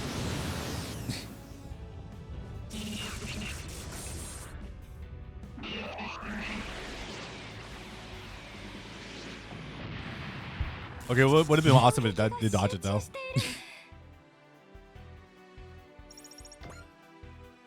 Damn, that thing's HP feels way lower than it should be. Yeah, it's only got like twice as much as everyone else. Normally these things should have 3 times. Yeah. The clear high-grade premium Bandai is selling for $40 before shipping, and I got them for $15 and motherfucker. God. It's hard to take this design seriously when they say it's the size of a full city. Coming off of 30 with the Dry Strager, the big blue ship that's like a colony unto itself, even though it's just a ship. And they go out of its way to tell you repeatedly that this ship is enormous. Like, this could fare into, like, deep space by itself. And then to come up on this thing that apparently is, like, the equivalent of a colony, it feels small by comparison. Yeah, I can't really pinpoint why exactly. It looks like Macross 7, though. I'm not familiar with Macross that well, so I'll take your word on that. That's something I've also been meaning to get into. I watched a portion of old Robotech. I need to get back on actually finishing at some point.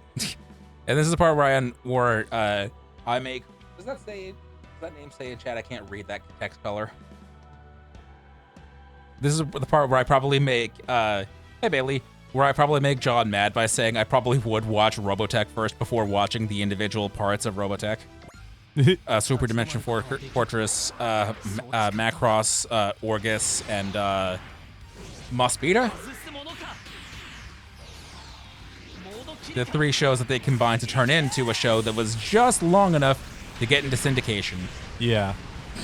Because I love how old TV works. You need a show to be at least 65 episodes to get into syndication, then we can make royalties forever. And apparently the original Mospeada. And apparently the original Super Dimension Fortress Macross is only 27 episodes, so it would not have covered that by a long shot. Listen, your advantage of dodging the old Robotech is you get to avoid the scenes of Min-Mei singing, and that's only important because it happens frighteningly often, and it's always the exact same repetitive song. So my understanding is that Min-Mei has 3 songs in Japanese, but they didn't want to pay Rebecca Forstadt to sing 3 songs, so they only had her sing 1 song, and they played that 1 song 7 times. And it's 2 bars, and that's it for lyrics. I'm not kidding about that. So this is the assist feature I was telling you earlier, where it's we finally filled it out to 3 bars, apparently, so it says, but it's not letting us use the 3rd one. Passive effect, we don't know. I guess we don't have that one yet. I love how Cookie's design is literally just Eurocamp. I think you know which character I'm talking about, too. Yes, but also, Kitchen Dragon made? A little bit. Or Parlor Dragon made? One of them. Yeah. I think Parlor. Actually, they gotta be Dragon made, honestly. Your next attack gains armor down and mobility down. So stat buffs. You have to get 3 bars that took how long just for a stat buff off of your next attack? That doesn't seem worth it for how much work it took to get. Yeah. Fight once without using any resources. That is actually a really good skill. Later game, when you have things that are this one attack will take 1/3 of your energy resource, but not now. That's not very useful. Yeah, that's gonna be good for an ace in the hole if you don't want to burn your resources, but that's still a bit of work to get there anyway. 2 seconds of my boyfriend as a pilot, and then right to stage light crashing. Yeah. Crashing. Gain an action if I love when they do that. Gain an action if you destroy a target in the next round of combat. Effective lock. This is a great skill throughout the entire game. If you beat an enemy with 1 attack, you just get to do a Persona style 1 more. Literally, no, it's just the SD Gundam thing. Fucking awesome. Or Gale Force from Fire Emblem. Yeah. That don't use ammo energy. Use just to cost you 4 EXE for all units. Is EXE in this yet? I haven't seen it in the menu. That's another subsystem where you gain a point for every suit you take down, where you get to use up to 10. You get abilities that take 3 or 4 points, and there are things like gain double money, or if you get a kill, you get to go again. Things like that, get more experience. So did that little ship that's piloted by AI just suplex the fucking city ship? I missed it. That was something. Holy shit. Dash, Valor plus crit. Yeah. It did? Okay, I wasn't imagining that then. We really just got the Sabin special, but on us. Holy shit. I'm gonna just see that again. Hopefully it does the same thing again. Yeah. Yep. Yeah. Oh, that's beautiful. You're a giant city, but you can get suplexed. Sabin suplexing the ghost train, but where the ghost train? God damn it. Oh, that's delightful.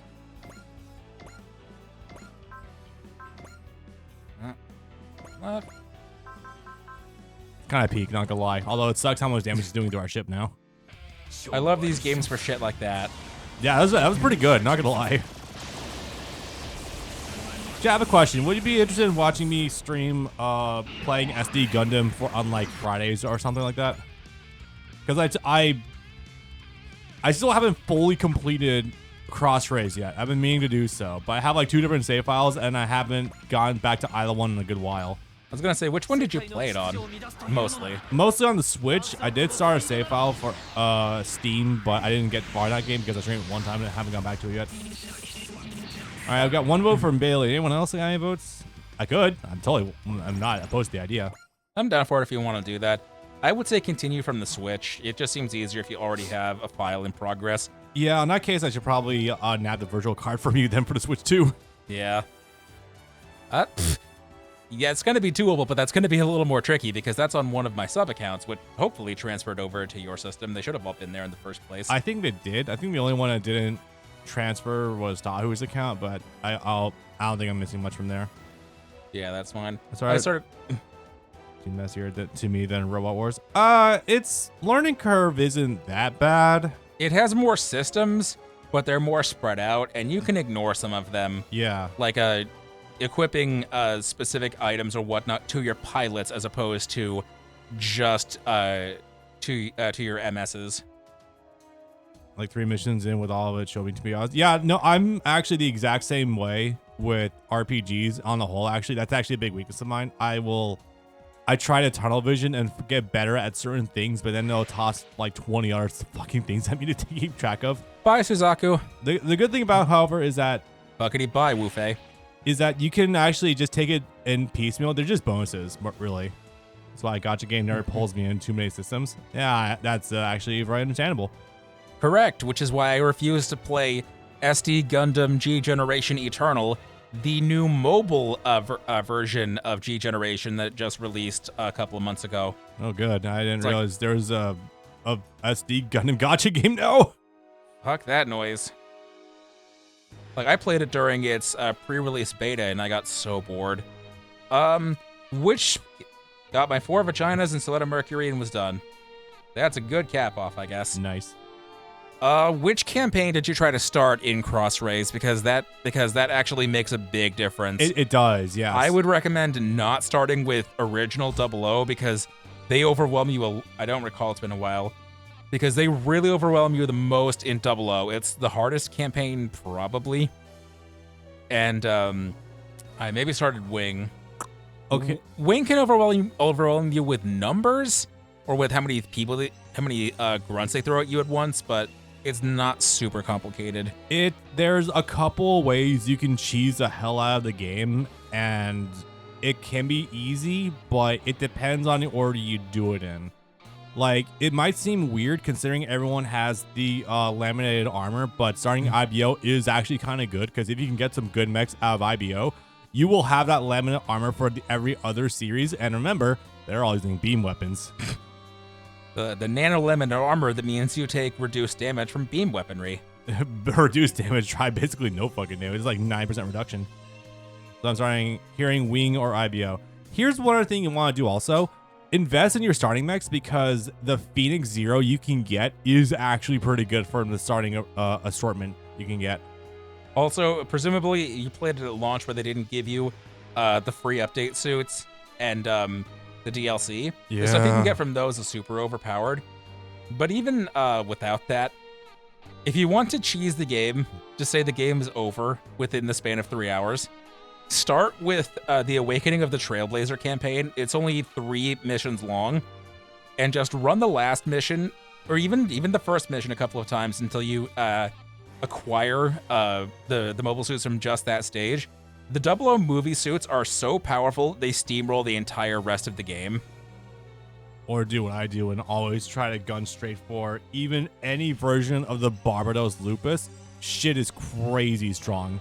Well, I'm saying if you want to just break the game from the outset. Oh, I know. If you want to have a regular tactical RPG, then yeah, go with any of the other campaigns that probably isn't Seed, because that also is annoying beam weaponry everywhere. Also, Mikazuki and Borderline.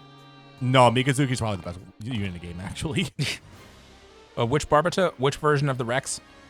Honestly, any version. Now that The, might sound the limiter off or the battle damage?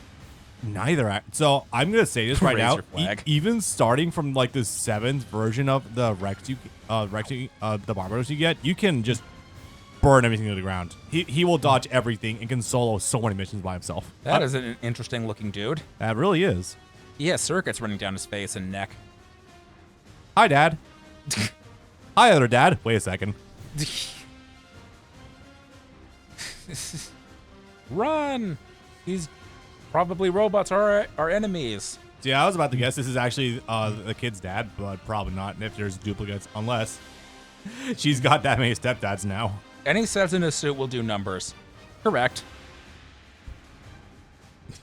You don't get a choice. These things are programmed with enough wherewithal to actually respond. Yeah. Ninja Art Kogetsu, life and death a hair's breadth apart. Kogetsu is just like a very generic thing to just say. This isn't anything even specific. I don't think they thought that deeply about it when writing. Probably not. I can't wait for all the generic ninja terms to come up. Dude, tell me about it. Ninja art, Kagutsuchi. That's just the fire thing. Okay, you really thought hard about that one, guys. Because German words are cool. Why does Super always lean so much into the German naming? Pocket sand! Ninja art, pocket sand. Fuck it, let's roll with it. God, I can't, because a lot of things have to be used perpetually everywhere. I can't wait for us to 30 missions in find out that we're a descendant of the Sarutobi clan. God, tell me about it. Or she addressed us with the bullet in the middle. Or Ejika turning out to also be like a cousin of us, and she turns into a ninja too. I told you, call me Cross. I'm sorry, that's a lot harder to take care of because I saw one of the Pokemon anniversary movies where they have like one of the 10-year-olds indignantly saying that my name is Cross and having to take one of those indignant Pokemon characters seriously. Awesome. Are you pissed? Yeah, I'm Cross. Bailey, you found a friend. His name being Cross honestly just makes you think he's a character from Trigun more than anything else. A little, yeah. Honest gratitude. Rare in this business. Looks like someone really did raise you right. Honest gratitude. Isn't... They're multiplying in chat. Yep. Who were those people in black? Don't Men shoot. In black. Don't shoot. He's not black. Dragon Ball Z pun if you get it. Sorry, but not pun. They weren't just normal Joes. You saw their eyes, right? Oh, thank you for that. I appreciate the high detail CGs. See, I wouldn't have even guessed this from the fucking lines in their faces, but okay. I'm sure the pulled out designs don't feel like that, but fucking Devious Super, haven't seen a lot of that yet. But this zoom in making it look like a Votom's character. I love also that the agents have earbuds in on both of them. No way! Don't go crossing the road. He can't hear us. That guy has a heat sink on the back of his neck. No, zoom in on the eyes. Well, if I could zoom in on these stills, I would love to. Yeah. I love all the CGs we've been getting in this. Dude, me too. It feels like there's actually presentation in this game. Kinda. Something that 30 was very sorely lacking. Mechanical puppets. Advanced androids.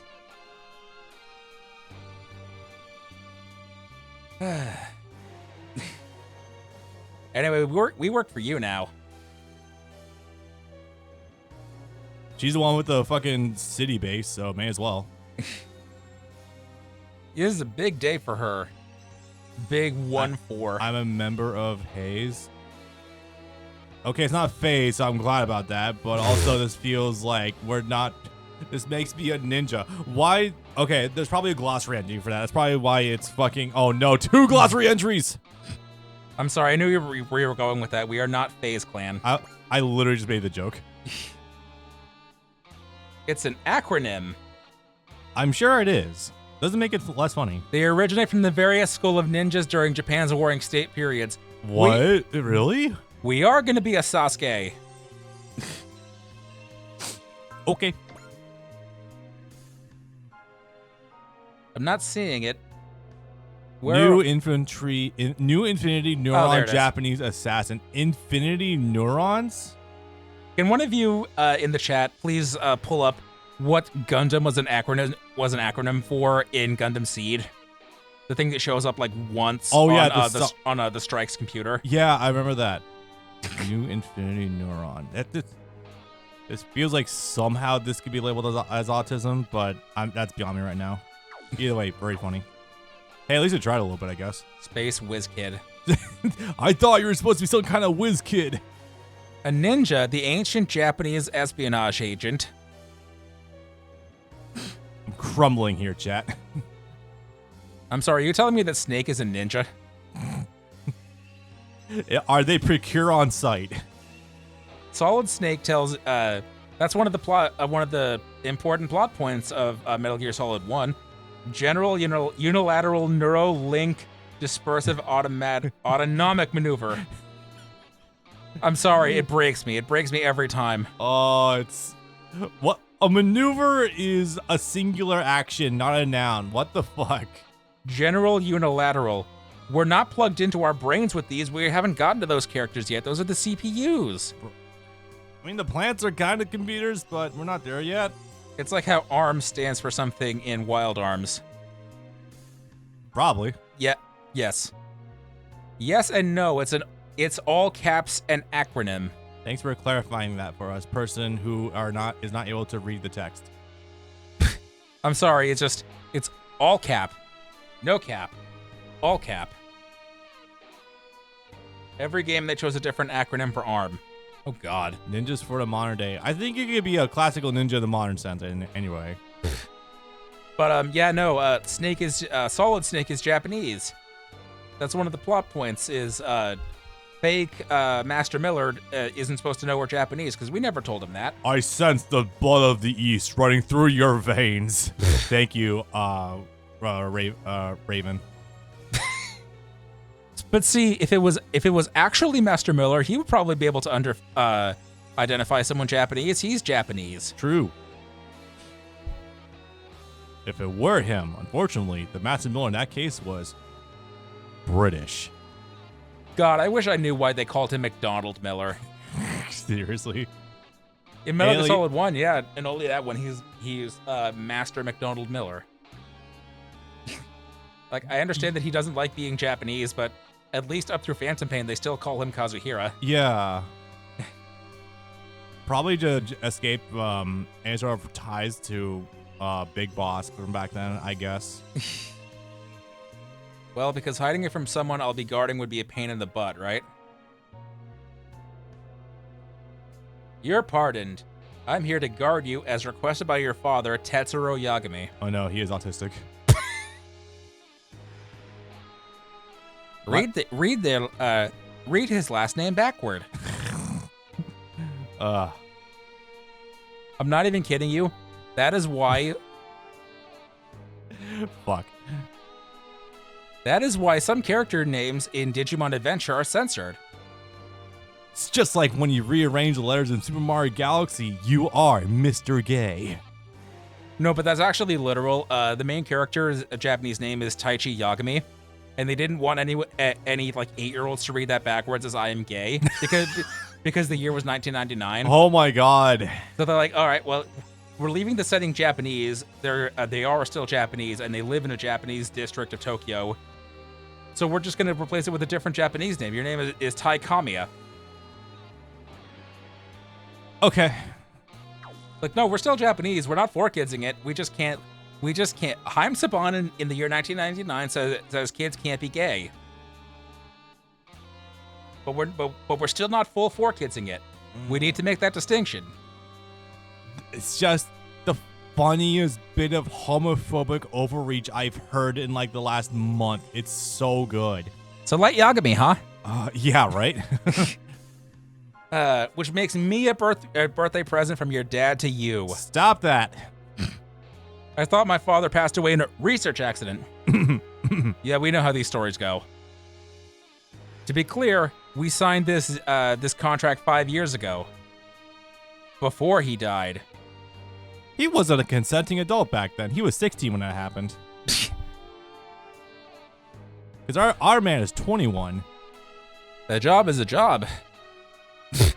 like how in Final Fantasy VIII, the first job we receive after becoming seeds is you're going to work with this group of rabble rousers until they free this country from its oppression by the Germans next door.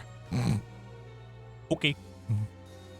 This group of 18-year-olds that are on their first mission directly out of the academy are going to be stuck in this war forever until they reach independence or die. Have fun. I'm sorry, I saw something just now. It said mobile armored ninja, and Yeah, that's one of those terms we don't have yet. Okay. One of those terms we don't have yet. Even though it's already in orange. All right. Yep, they're going to do that a few times. It's real annoying. Then you're all but part of the family, Cross. Man, she responded to us very quick, very well, very quick. Hey, Step Bro, I'm stuck. God.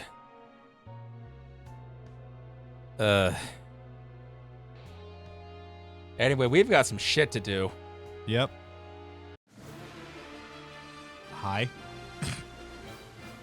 So this death machine just lives inside. What will probably be a death machine just lives inside the core of this. Yeah. This ship. So this is definitely not ominous. This definitely isn't the core of Area Zero. Yeah. Yeah. This is the Nirkana system.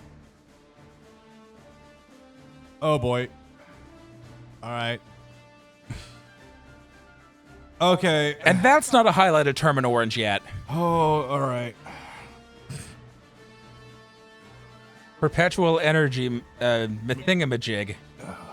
So I'm gonna make a call right now. If I say this and in 4 weeks this turns out to be correct, you can feel free to clip this. Fuck it. I'm gonna guess this thing is evil, and Anina here is actually like evil, and she's gonna use this for something. Because she's awfully nonchalant about the evil black crystal sitting right fucking there. Like this fucking obelisk isn't arousing suspicion in you? Yeah, in fact, she seems pretty nonchalant about this. It's like she's known about this for 3 years and just doesn't, and her research has turned up nothing.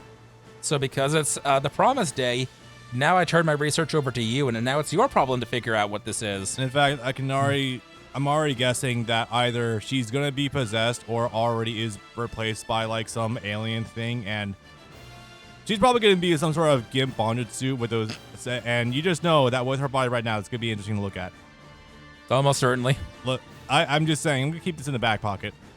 That or otherwise, since this was given to us by our father. The father is the one that's gonna be mentioned to be evil, yeah. Probably, but also this evil-looking machine.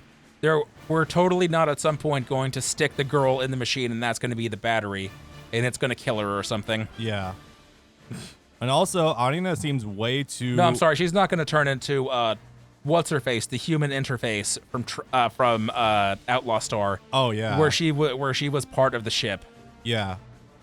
Anyway, she's way too intrinsically linked with the dad now, and considering all of the red flags we've been getting... Melfina, thank you. Yeah, best girl. Considering all of the red flags we've been getting with her so far, with the dad, yeah, no, this is definitely a very obvious plot twist for later on. Drawing out the latent memory of the sacred galaxy. What the fuck? Yeah, totally. This isn't going to be the root of all evil. Yeah, definitely not. Are we being invaded by another galaxy? Is the Andromeda galaxy coming to eat us whole? What the fuck? It's his name for a path of evolution that each life force in the universe intrinsically holds within it. Guys, stop it. Stop saying either she or the dad or both is evil. Come on, it's so obvious. Sacred tri-directional galaxy memory. Oh, I love this shit. I'm eating it up. It's so... His idea is based on Y theory. Yeah, that's my question too. Why? Good and evil, positive and negative, black and white are connected like ends of a line. Huh? The fucking, the branching destiny card from Yu-Gi-Oh! GX that became the meme for there are two paths before you. Yeah, exactly. The principle of dualism states all... Yeah, what you were saying, Jesus. Take a path, Western man. But if you add a third point, a new vector, it turns into a Y. A Y that contains unlimited possibilities. Or still 2, considering the aforementioned split right there. You guys are real stupid. You don't start the Y from the middle. You start from the 1 point that turns into 2. You don't start in the middle and choose one of 3 lines. That's not how that works. Yeah. Application theory, I think it said. Yeah, this is a lot. Yeah. Thankfully, it slows down a little bit. Live your lives. Its power will grow until it's overwhelming. Oh, she's gonna have... Oh, she's gonna get thrown under like a battery. Jesus Christ. Yeah, that's what I was saying. That, or she's going to have actually been a cyborg the whole time and not known. Oh, the real Terminator Salvation twist. Odd. The guy's full of it. That center is very Echica shaped, isn't it? Kinda, yeah. This is my hole. It was made for me. God damn it. Like a superpowered AI. No, no, no, no, no, no, no. Evil. Watch out, guys. It's gonna soak up 500 gajillion gallons of water and literally evaporate the Earth. Actually, wasn't that a plot thread in Super Robot Wars V? The guy that wasn't a humanoid Sonic OC finding out that he was actually a robot the whole time. He was your rival up until the actual villain showed up. That's kind of insane. Huh. Thank you, Bailey. And John. Yeah, we're gonna get that, except we're not gonna get turned into a generic robot that they mass produce 5,000 of. They're just gonna stick us in the machine. The Advent can learn. Oh, it's got a conscience somewhere in that crystal. Oh no. I have a stupid question. Yeah? You ever play the game Wario World before? Not for more than 2 hours. Okay. The setup of that game is that the crystal Wario stole, the purple one, is conscious and evil, and it kicks him out of his castle and makes an evil dimension out of his castle, and you have to fight at the end of the game. So that's all I'm thinking about when I look at this fucking black crystal up there. When you started with crystal he took, I thought you were somehow, I don't know why, I thought it was going to be like a blue orb, red orb situation. God, that'd be funnier. No, well, I mean, it's purple, so it's both of them, I guess. By the way, we live in Yagami City that just became the ship. Oh, yeah, that's right. So it's like, yeah, you do really own it. You are the mayor now, I guess. All of this from my father. Whether you want it or not. I'm sorry, I hear father in a robot context. I immediately go to, not even my father hit me, even if it has nothing to do with what's going on. I just default back to that. Talk about the world's weight on slender shoulders. Like, yeah, you're looking at this twig? You could breathe in her direction and she'd fall over. 14 years old. The worst she had to worry about the other day was if she was going to get picked on by school bullies or not. And now, all of a sudden, oops, weight of the universe on your shoulders now. Okay. I look at it, it's like, who else do we have for reference for someone in this position? Amuro. Yes, but in this more specific position, Mare Maya Cruz Renata. Oh no. The little shit-skid kid from Endless Waltz. Ah. Oh yeah, that's right. The one that was like, my father was Trey's. We're gonna destroy the colonies again because I say so. Yep. Even though she was being manipulated by the dude wearing a fez. Yeah. The Cruz Renatas can eat shit. True. Trey's was funny. That doesn't make him a good person. Him having an answer to the how many breads have you eaten in your life makes him funny. It doesn't make him a good guy. True.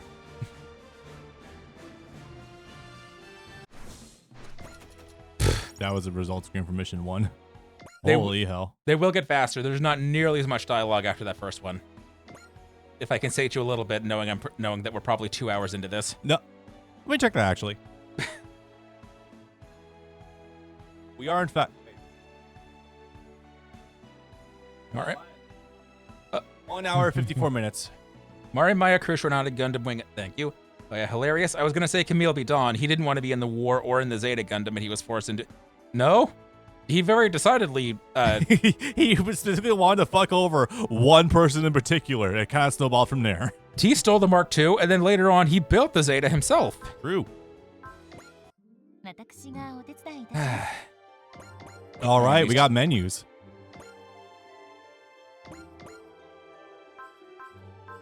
A little encyclopedia we can read on everything. Shame we still can't see good art blowups for everything though, but it is what it is.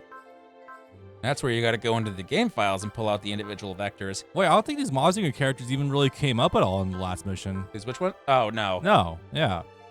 They were there for a minute and then they left. We'll get back to them soon. Oh, here's two.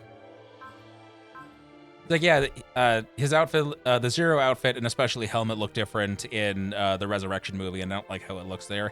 I think this is already modified from his actual default outfit. I don't remember his default outfit having either those wings or mustaches or whatever they are on his lapel. Wonder what results this is gonna give me. Are those zingers? No, we haven't gotten to the zingers yet. These are getters. First results, eBay listing. Geass Zero helmet that I think is the OG one. Yeah. Look at his.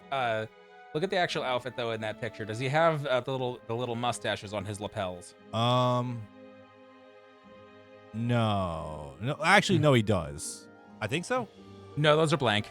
On his collar. Okay, so it's not that. Wait, is it this one? Yes, the one with the line down the middle. I don't like that as much. Also, it looks a lot less angular too at the front. You see that? Yeah, it's like the more detail you add, the less threatening it looks. It's supposed to be threatening because it's minimalist. Yeah. Yeah, it's like you're literally staring into a void. Like Zero. God, I say this at the risk of you hitting me, Woof. but unironically, the earlier designs for Toby's mask from Naruto, unironically, they look really good for that minimalism and that was mentioned. No, I agree. The 3-eye thing is neat, but it's not as scary as it's supposed to be. No, it's supposed to be like a wartime thing, but like also kind of makes it a little bit of a bullseye when you look at it in hindsight. Sir, we haven't gotten there yet. How is this here? See, Destiny, what's this now? Oh, right, they mentioned it. They mentioned Joe Biden. Zero's helmet was something intimidating. I always thought it was kind of goofy. I can understand how you take it both ways, but it's the minimalism that's supposed to give off like a void kind of look. Hiro Yamato, another hero from the previous war, intervenes. Can we not? No, thank you. Not have him intervene? No, thank you. Military intervention. And yeah, that's the one. We haven't gotten any of them yet. The suspense skits are the funniest thing, where it's the characters commenting on your gameplay. And in Super Robot Wars X, Bellary Xenom, the main character from Reconquista in G, telling you that it's okay to save scum. Yeah. That you're valid for save scumming. Every Fire Emblem player would be like, which to be fair, yeah, sometimes you need to. They don't normally give you this screen until the end of the game, so it's weird that you can just pop in here whenever. Really gotta make sure you see that up front. Unlock STG memory. Stargate. So this is a take on a system from the previous game called where you were upgrading your ship and it would upgrading the various facilities on your ship and it would make your characters intrinsically more powerful. Like you upgraded the training facilities, every character on your entire team got a boost to their attack because you gave them a better gym. Sir, this is a sphere grid. Yes. Or their health got a boost across the board, upwards of 10 times because you built a better cafeteria with better food, with better dietary planning. Huh. Cool. So starting early game, yeah, I'm gonna go with the health boost over. For now, what says all allies? Does that mean your entire roster gets 50 plus health now? That goes for the warships. That goes for standard units. Okay, that's AOS updates. Thank you. That's pretty good, actually. Fucking running. All right. Yeah, these are universal upgrades to every single character and every single suit. Well then. Yeah, so this is real cool. Yeah, for sure. Plus mobility. Whew. That's pretty good. And I think it said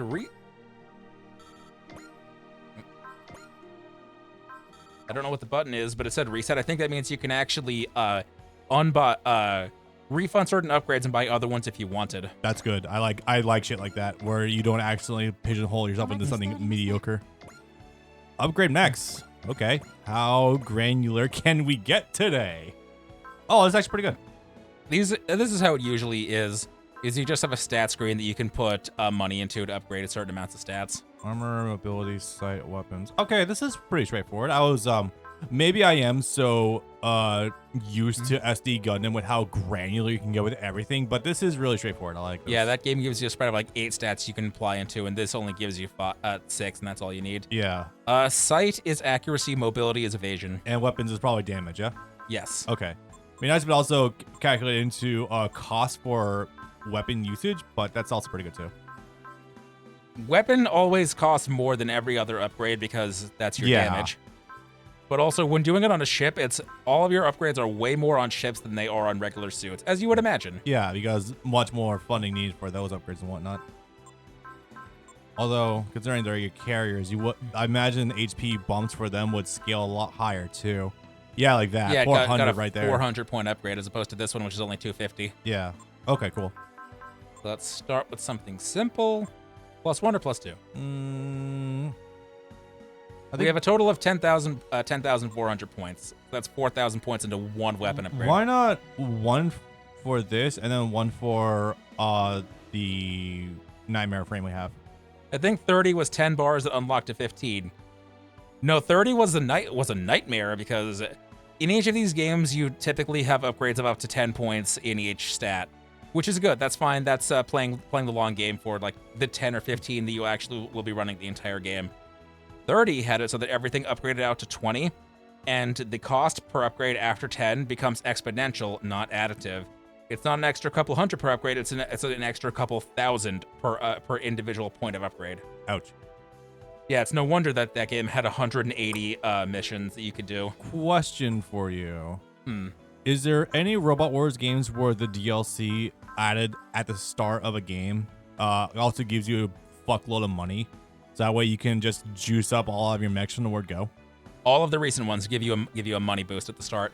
Okay, so that's really handy. That means that doing a new game for like a Let's Play of any one of these should be theoretically easy, although dealing with T's length, this could be something else. We're going for one of the more reasonably timed ones. That was V, right? Yes. Okay, cool. And the one that we would most both be able to comment over. Sweet.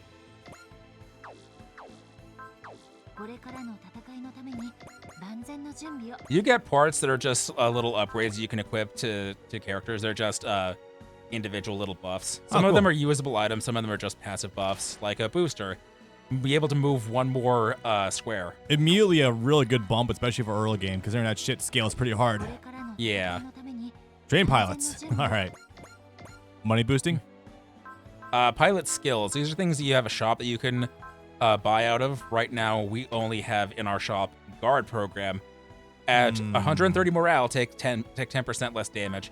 Let's actually give that to the ship. We want the ship because in these games, as you know, you lose your ship. That's automatically a loss for the stage. Yeah. So we want our ship to always have the highest possible defense. Yeah.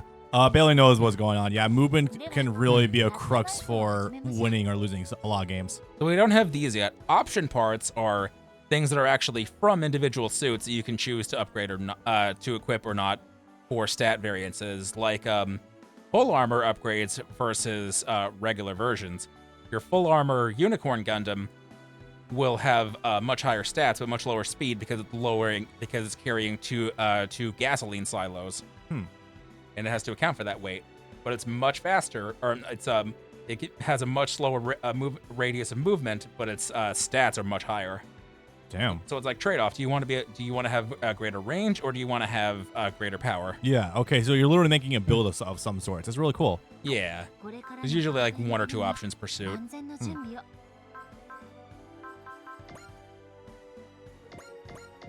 You can only take a certain number of them into battle. I assume after a while you'll have like 15 to 20 of them. If it's like the last game, they only let you take in a total of 8, I believe. You have to pick and choose which ones you want to use on a per battle basis. There's apparently going to be some sort of synergy system. I don't know what that means yet. That's not introduced at the point of the demo. All right. So there's gonna be one more. That was like handful of missions actually. The talk ones are just dialogue. We can get to those later. Okay. Now, this is going to do a split path. Okay. Where it basically just means we're going to do the same 2 missions, but in different order, and dialogue will be slightly different based on which one we talk to first. It doesn't actually do a full like split branch that you can come back to later or whatnot. It's just slightly different dialogue will happen based on which mission you do first. Do you want to do the Dynazenon mission first, or do you want to do the Getter mission first? Do the Getter mission first. All right. Get the boys unlocked so we can get some Mogsdingers in here. Hell yeah. You're doing it too now.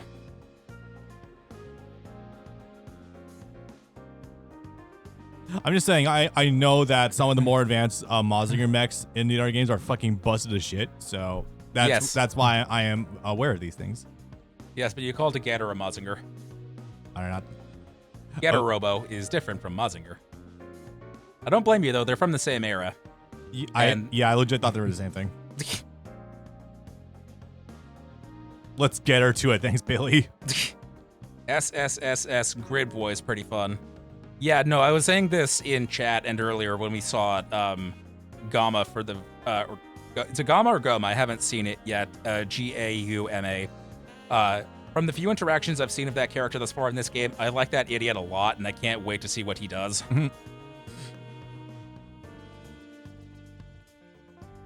Gauma? Gauma. Okay. Thank you, Bailey. Yeah, I've still only seen Gridman myself. I really need to watch the sequel series as well.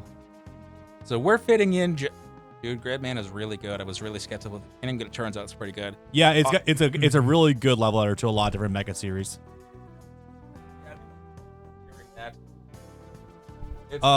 It's been like, I've discovered like 18 shows from this series. I need to watch them. I've watched a total of like 4 of them.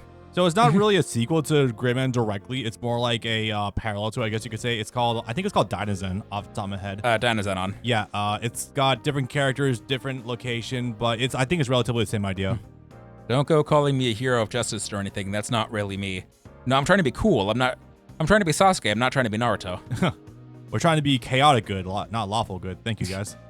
But we're fitting in just great with the staff, which, you'd think they would be a little more wary about our big muscular man here talking to that little girl. Yeah, no, seriously. Comes with being a ninja. We don't exactly hang out in the spotlight. Maybe you were onto something with them poking fun at Naruto. Yeah. When I compare you to my ideal idea of a typical ninja. Playboy ninja. I mean, I've watched Naruto before. I mean, if you guys want. I'm stealth. You're not supposed to think, yep, that's a ninja. If I don't look the part, then I'm doing it right. I love that turn of phrase. If you're a good editor, they don't know you're editing at all. If you're a good actor, no one knows that that's you in there. Yeah. Chameleon. But I'm just saying, what's the point if everyone on the board already knows you're a ninja? I love how artistic our character is. Japan's in a bad spot. Oh boy, are they? Yeah. They just got hit by the 15% tariff. And well, see, I was gonna go with Lelouch just faked his death, but yes, that too. Also, man, they're trading really bad right now. They've got like a 40% loss on the yen. Again? Damn. Thank you. You don't know this one? This is from another 70s series that hasn't really been prominent yet. Got it. Combattler V. Yeah, what the heck's going on with the Japanese yen? Well, you see, they have not really fixed the issue of their aging population yet. I mean, it works out great for me when I want to import something that should cost $180 and it only costs $100. Unfortunately, then the American tariffs come into effect, and that starts to go way up. You know what? I thought I saw there were steel import tariffs on Japan that our loving administration just put on. So let me go see what the updates are on that one. On our Japanese steel, folded 10,000 times. Yep. We're all tired of war. Why are they doing this? You're in good hands with me. The only person here so far. Wait, New York Times literally yesterday. Japan says Trump to correct, quote, extremely regrettable error in tariff order. Uh-huh. What? Really? You think they're going to walk that back? You sure? I mean, he's done it 9 times already. And then slapped them right back on. Sounds like I have 99 trustworthy maids by my side. Nice to know. You saying there's 99 of these girls? Can we see them? No. No.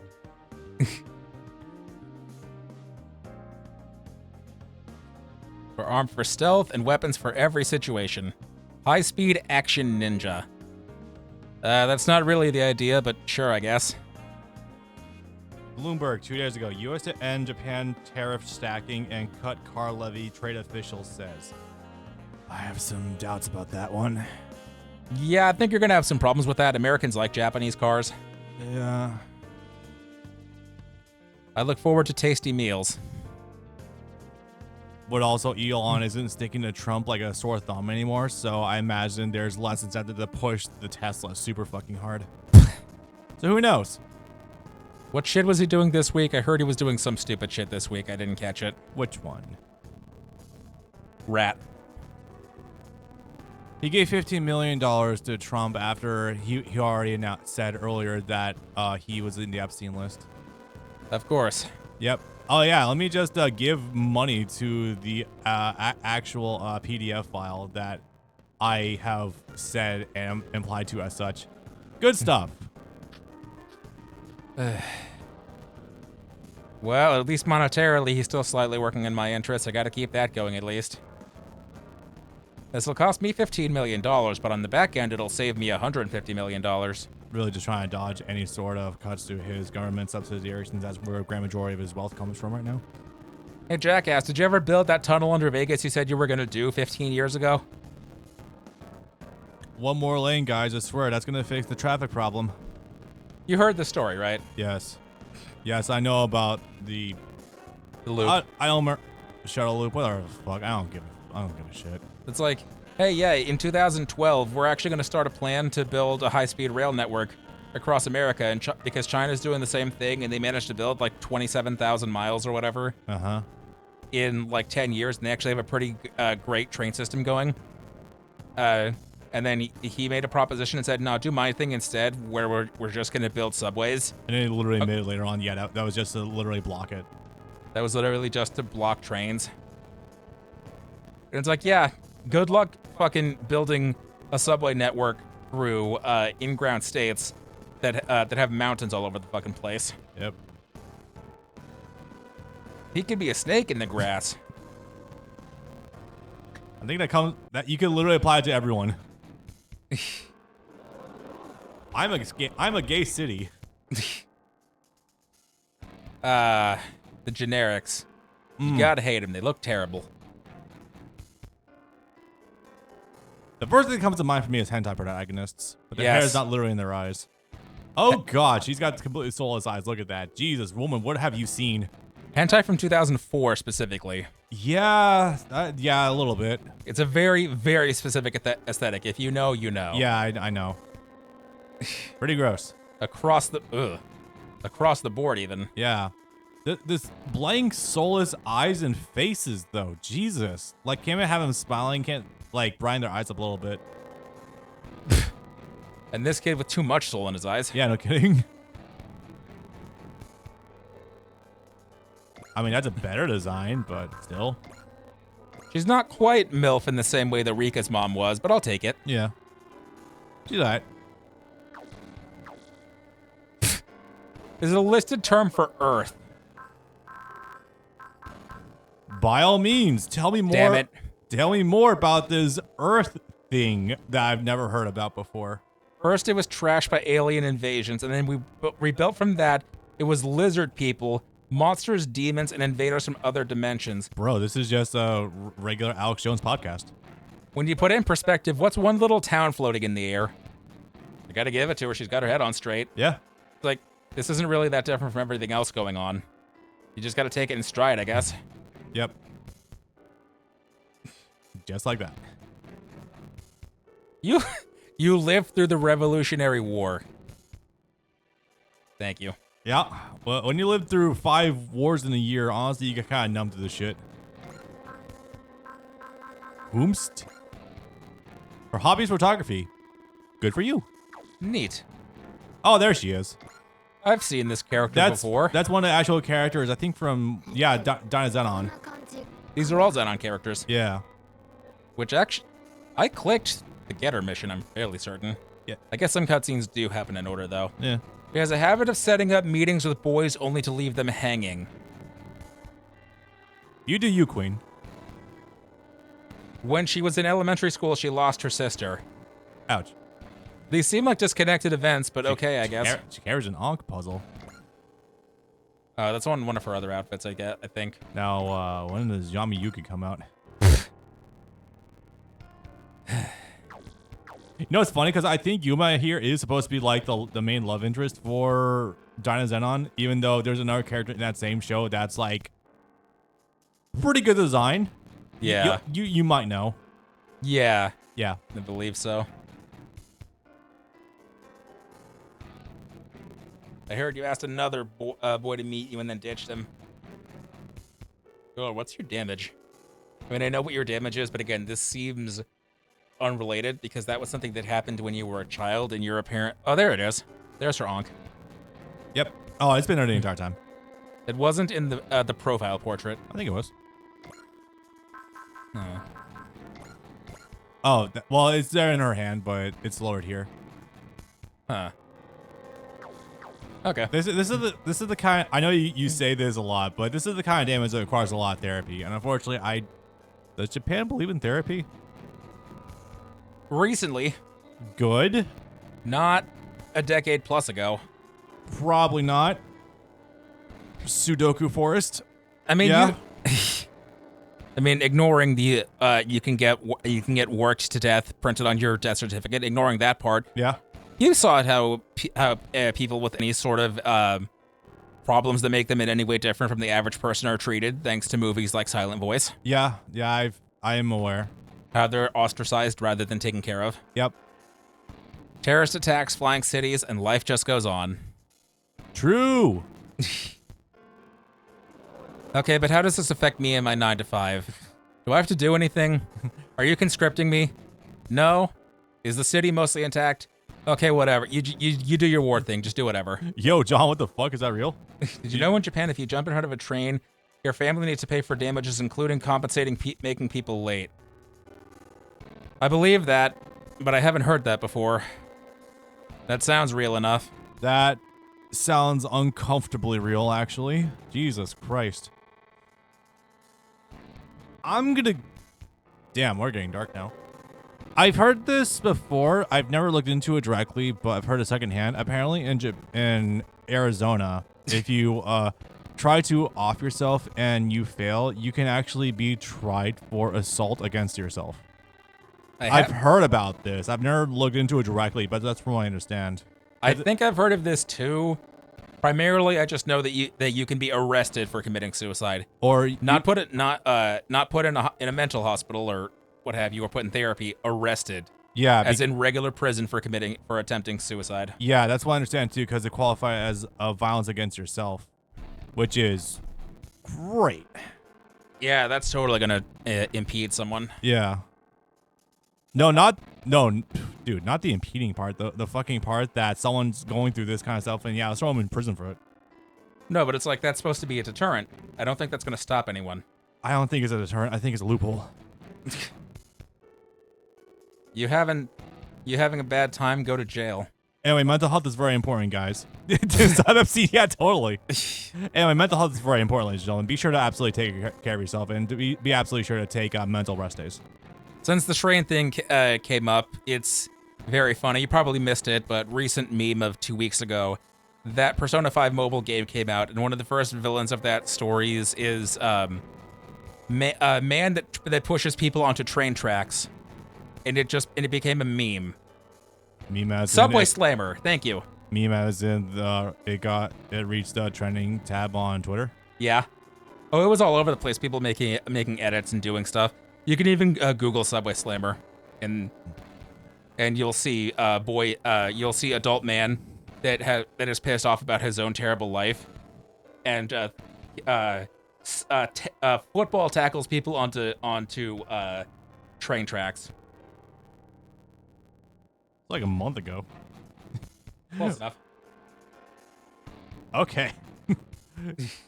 His name is, you know what? I choose to believe he doesn't have a real name. I choose to believe he is just Subway Slammer, which admittedly, you have a great name. Actual sociopath. Yes. Yeah, I'm looking at the. When you just. Yeah. Okay. He's looking at an edit. Yeah, hold up. I'm gonna try to see if I can get a URL for this and send it to the chat. When you reach into the point of actually doing physical harm to someone else, I think that transcends into psychopathy, not just sociopathy. I think that's how that works. Like a recruitable Kamoshida. Fucked up, huh? Oh god. What the hell does? I'm not gonna ask. Kamoshida is the PDF from actual Persona 5. Ah, good. You've at least heard about that one. You bring it up often, and I'm aware passively. So the girl is finally making her mayoral address. Twitch, please let me leave a message in my own chat. That'd be fantastic. I'm here to explain the current situation. Shit's fucked. Listen, I know we're in a ship floating in the sky, but I want to assure you, everything's gonna be just okay. Yes, I had to go with the burning for that one. I think this will work. Yeah, it works. Yeah, it certainly shows. Thanks, Reddit. I haven't played the game yet. Who is Subway Slammer and why? Delightful. Oh, that's great. I'm its owner and therefore the one responsible. Cabin, this is your captain speaking.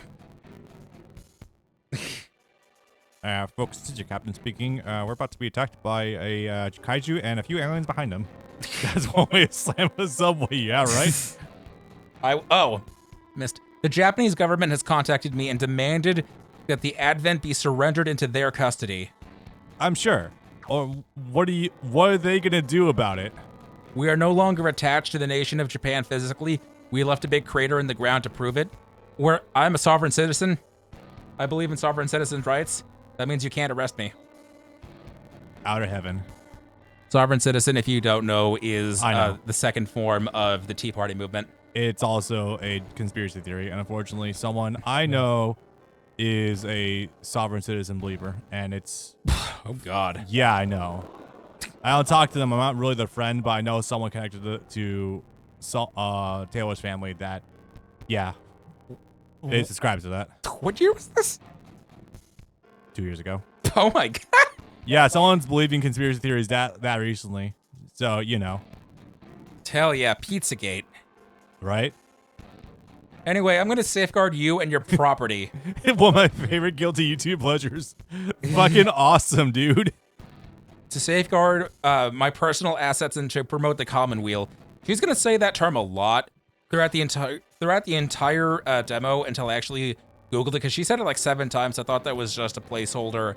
Or not, you copy this term every time it's used. You copy this term in its entirety. I kept thinking that was a typo for Commonwealth. No, Commonweal is a term. I'd never heard of it until now, but... Fuck it. Commonweal, separate from Commonwealth, is a term. I believe you. All because of 1800s misprint of the Constitutional Amendment. Fucking awesome. Yeah, no, I didn't think it was real either. I thought common wheel or common space wheel may refer to common good, what is shared and beneficial for members of a given community. Ah, sounds like socialism. So that makes sense in this context, but yeah, like it's gonna come up like 6 more times. Like, are you sure that's not supposed to be Commonwealth? We are a socialist utopia. We need to distribute the lizards evenly. I don't think you know what Commonwealth is. Australia is a Commonwealth. Parts of Canada are a Commonwealth. You're welcome to continue living in your homes as long as you wish. Okay. Second, guarantee is... I bet Cuomo would hate education. Australia is also a death trap. True. We can solve that. Like 90% of the continent's uninhabitable. It's great. It's a death trap until we drop something on it. Or in the case of Gunbuster, we literally mined the whole of the continent out of the planet. Actually more hospitable then. We can solve that with one axis. God damn it, yeah. And whatever colony they were going to drop in Stardust Memory. Finally, a guarantee of energy. You just know people on Twitter are going to lose their shit over this game being woke and advertising socialism. It's going to be fucking peak. I say as I don't use the website. I'm sure you'll enjoy it, though. Provided this actually makes a splash anywhere. I really hope it does. Mild chalk. And while your well-being is assured, I will not refuse anyone here who wishes to join our community. We got people on Twitter doing phronetics again. Jesus Christ. Phrenology.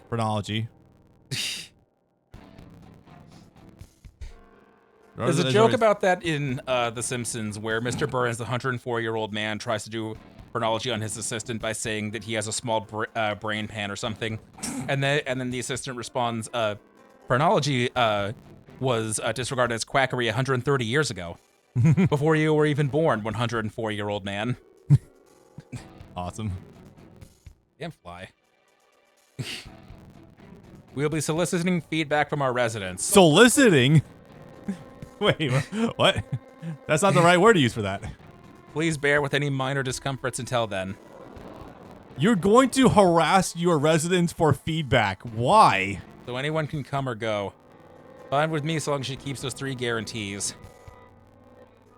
Oh, this might actually lead into some of the stuff in Witch from Mercury, because in the prologue to that is like the gap in ideals between Earth and the Spatians, and it's the Earth are a bunch of hippie communists, and Space is a bunch of libertarians that became a bunch of corporations that joined together to form the government. Huh. Yeah. Are we space noids or orthnoids here? It sounds like we're a new secret third option. Airnoids. We live in the sky. I work remote, so I don't have to worry about commuting. Damn, look at you living the life. Okay, that's actually pretty funny, though, in this context. True. And speaking of hentai characters... Yeah, seriously. Holy shit.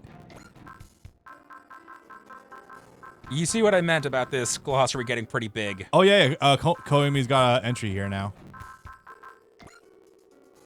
A long time shut-in. Okay. Oh, there's the eyes. No, he can't be a hentai character. He has eyes. Yeah, I know, right? They're back again. I also work remote. You lucky son of a bitch. This is a character that I have seen GIFs of. So I'm like, yeah, this is probably going to be someone funny. The outfit is certainly curious. Yeah. He's not hentai pro tech, he's just unemployed. Who's to say they're not mutually exclusive? Those are often the same thing. As long as I can... He can't be a hentai character, he's looking for a job. You were actually looking... You were serious? I mean, he's probably still a gooner, but he's still trying to be productive a little bit. I guess this giant dome could repel your garden variety attack. And then we have a giant alien dropped on top of us. You think that girl's biting off more than she can chew? God, is she. 14-year-old suddenly thrust into the position of literal mayor for a city. Yeah. As well as floating one at that. This man can see the future? Baku can apparently see the future. Is he on the left? Huh. That's his name. Yeah, he said that he has premonition sometimes. It just happens to be a little too broad. That's funny. 50% of the time, it works 100% of the time. I guess so. We don't call that seeing the future. We call it lucid guessing. And okay, so now after all that, we're going to the mountain to finally do the course of this mission. Oh, that took a while. Yeah, hey, we're back. How do you know what's on that mountain? Inconspicuously dressed man in cloak. Spooked him.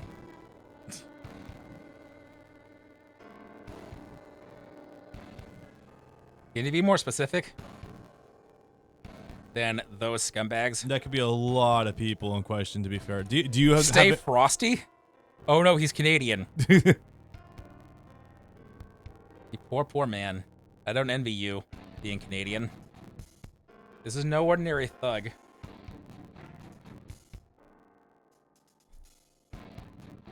We're blowing this popsicle stand. So many ice references today. No ice.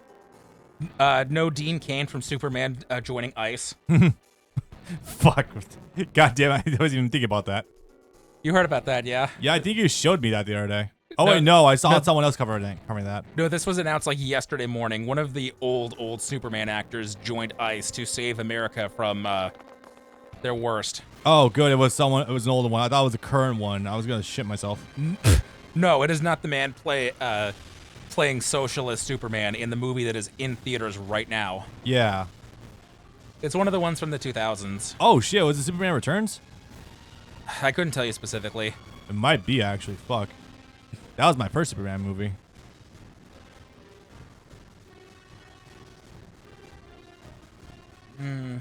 That sounds like a you problem. You can't just bump into me and mouth off. We got rephrase it here a little bit. No, it's mouth on. You're doing it wrong. Stunningly polite. I know. Stunningly receptive. Well, I'm glad we all have our heads on our shoulders. You keep saying that. Yeah, this is not the first time that Joe has come up here. A lot of weirdos are gathering here. Yeah, well, give me the circumstance. I'm not too surprising. Or it's not too surprising, really. Boy, you don't know that. That's What Yuri Mart. The store was made for me. Fucking hilarious.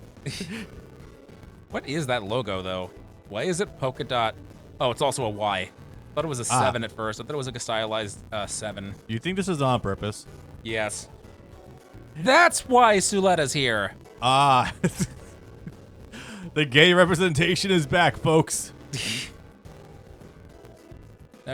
You just got here. Never a dull moment in this town. It helps that the town is moving. You've been here since yesterday. Oh God. Don't hurt this poor little twink. That's right. We need him to get more content out of our Gridman show. There are 7-Eleven nearby. Rice balls and some soda. That sounds like a recipe for some acid reflux. No, don't eat the rice. It gives you hiccups if you eat it wrong. Don't fear the pigeons. They'll explode them, allegedly. I think that was proven to not be real. Yeah, I imagine it's not. You need it. I realize now that I'm taking these screenshots on your console, but I need these to be immortalized. The actual text Yuri Mart that someone is saying out loud. In the daily discount.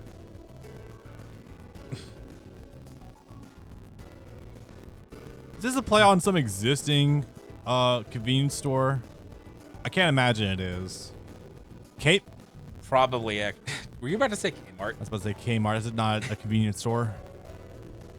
Well, no. Japan loves their 7-Eleven. You've probably seen some of the weird stuff that's branded with 7-Eleven. Yeah, but not 7-Eleven. What's that other? I always forget. Lawson. Yeah. The one with the blue stripes shirt. The one I see everywhere, yeah. The one that gets all the anime collabs for some reason, where it's a character wearing the shirt of this gas station. That very same one, yeah. It's like, I really don't get the commitment to the bit. That one that did spawn some really, really good fan art for Kashima from Contact Collection, unrelated. I thought you were about to say Kaga first, because she got one too. As did a few of them, I imagine. Kaga's got all the good fan art. I miss Contact Collection sometimes. It never left you. It just sort of fell out of vogue. Yeah, no, this sort of thing is common. There's, of course, the 7-Eleven Gundam. And Lawson had to be censored out of International Diamond is Unbreakable. Is it actually in there? So it's a reference to one of the animated motion manga commercials that they did to hype up All-Star Battle. There's a scene of Josuke, Okuyasu, and Koichi huddled together reading Shonen Jump directly outside of the Lawson. Yeah. And so they referenced that in the anime by having that be one of the final scenes of the show, even though that's not actually in the manga. And it was a Lawson in that commercial, and they had to censor it out of the anime, it being a Lawson. That's so funny. You think that they'd be fine with that, given their proclivities for crossovers and whatnot, but nah. Okay. Also, one of the funnier bits in Panzer is that one of the girls sneaks aboard every other ship to do reconnaissance under the guise of being dressed up as a Circle K employee. Because the convenience store ships also come by here and there to do restocking. Huh. Okay. Because I think I remember telling you this the last time, but every one of those schools is on an aircraft carrier instead of being on the ground. The show is fucking weird. Sounds like it. But so yeah, every so often you need to have someone do a grocery run or have those groceries delivered to you. And so in the first movie and the show, they're dressed up as a Circle K employee because that's one of the sponsored brands. And then in the more recent movies, they stopped doing that because apparently that store went out of business in Japan. They closed all their Japanese locations, so that joke won't make sense to Japanese fans anymore. Circle K did? Yep. Wow, that's surprising. I mean, huh. It's an American Southwest gas station specifically. There's Circle K's up here. Yeah, I found that out for the first time like a month ago, finding one of my new travel routes from work to my apartment. It's like, what do you mean that's here? Yeah, there's Circle K's like all over the place. I'd never seen them here until I saw one that was on one of the off routes. The thing that is missing up here, however, is QT. That's not up yes. But no, primarily Circle K mostly exists in the American Southwest. It doesn't exist in the Midwest or in Eastern America. Nah, QT doesn't exist on the East Coast. I think it's mostly 7-Elevens out there. At least I'm just talking about what I know in Boston. Yeah. So this city that we're not in, and apparently our ship that is also a city is small enough to fit on the road, got shelled. Or it's just a really, really, really big city. Yes, we're living in the city from the original Love Live movie where they're hosting this concert across a 12-lane highway. And that's just normal that they can close down a 12-lane highway for this dance.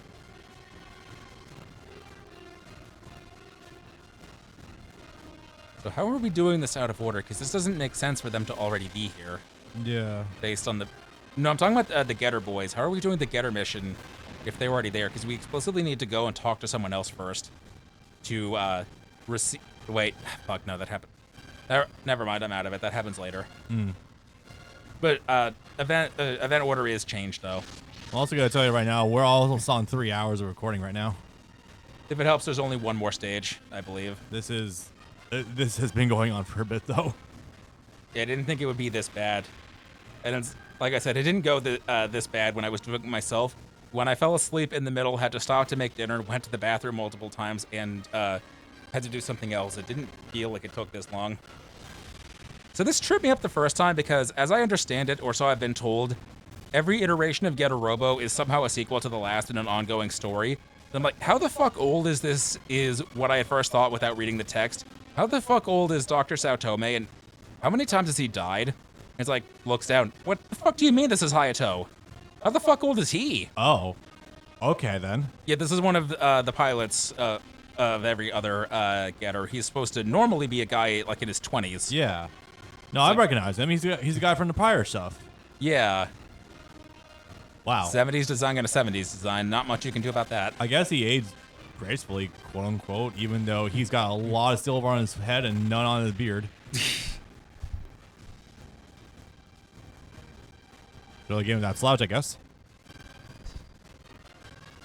It's also like, yeah, this guy got a lot smaller, like a lot shorter and a lot thinner. This guy was basically a Joestar the last time you see him. Yeah. So Getter Arc is the last entry in the Getter Saga, the original manga run by series creator Ken Ishikawa. Yeah, that's what I heard. At least is that everything is in a more or less straight line. So I don't understand how they keep getting new Getters each time, or how somehow they don't seem to know each other sometime in one series after another. But whatever, I guess. This Hayato design also seems to be from a different era that isn't the 70s. Like, I can't pinpoint exactly, but it feels almost like early 90s in its look with the hair sweep and everything. So I couldn't tell you when this manga came out, but the anime, at least, that they're running with the designs with aired in 2021. Checks out. Okay. But yeah, I couldn't tell you when the arc of the manga that this arc Getter Robo, as it's literally called, came from. That's because anime like New Getter and Armageddon... Okay, separate continuity. Because we tried to watch Armageddon once, but we got busy and got sidetracked. I watched all of New Getter like 4 or 5 years ago, and it's like, that doesn't seem to track with everything else. Also, why are sometimes the enemies dinosaurs, sometimes they're aliens, and sometimes they're yokai? And why does yokai not fit in with the others at all? Also, why are they going back in time to fight? Who was the priest again that they fought in New Getter Robo? That for some reason also had a mech army in like the 1600s Japan?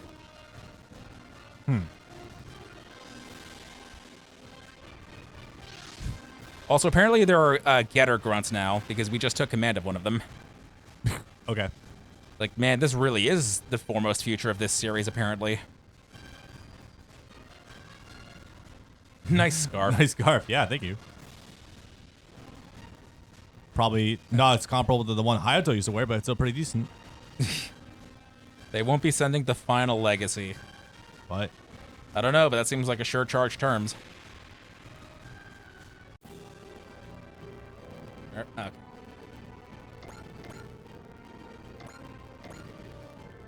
And in any other time, this is where I would put the settings to turn off all animations and just skip everything entirely. Yeah.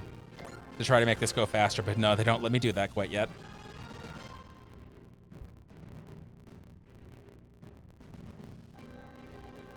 God, these designs are fucking hilarious. Yeah, I don't know what's up with this night thing. But at the very least, I can turn off attack animation so we can skip combat for things we've already seen. Yeah. This is what I imagine the old games on the NES and SNES looked like before they were actually able to do real animations.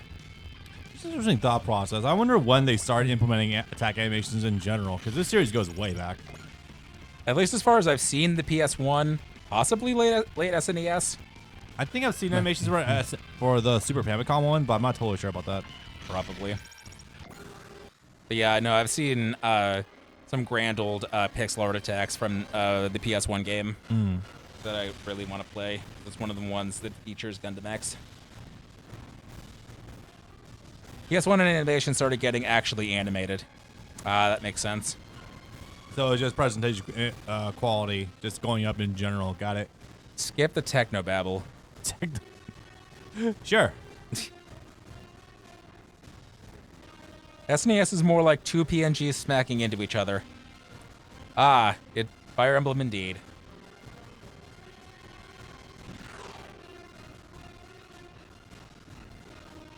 Oh, now I remembered, because I was going to ask Bailey again now that I know he's here, but no, I remembered the priest that they were going to fight, not from 1600s Japan, but from like 1100s Japan, Seimei Abe. Oh my god, CGR Undertow did a review of one of the games for the Super Famicom. Wow. Okay, Derek really did shit back then. Yeah, I was gonna say there was one guy there that was that was a real weeb, and so he would play anime games or he would play fan translation games. Yeah, Derek, he was great, and man, that guy disappeared, and I was never able to find him on any other social media ever. Because like that's a guy that could totally run his own channel and make money off of that. Yeah. Yeah, no, some of these animations for Super Famicom, like, they're not great, but they're alright. It's mostly just like two characters on like a sprite plane and they just like go into each other. Yeah, okay, yeah, this is just Fire Emblem then. Cool. Yeah, that's pretty cute. So we're doing that Gundam thing where we steal a robot that's out in the field, and then someone tells us, hey, stop that, and then they're like, okay, whatever, I guess.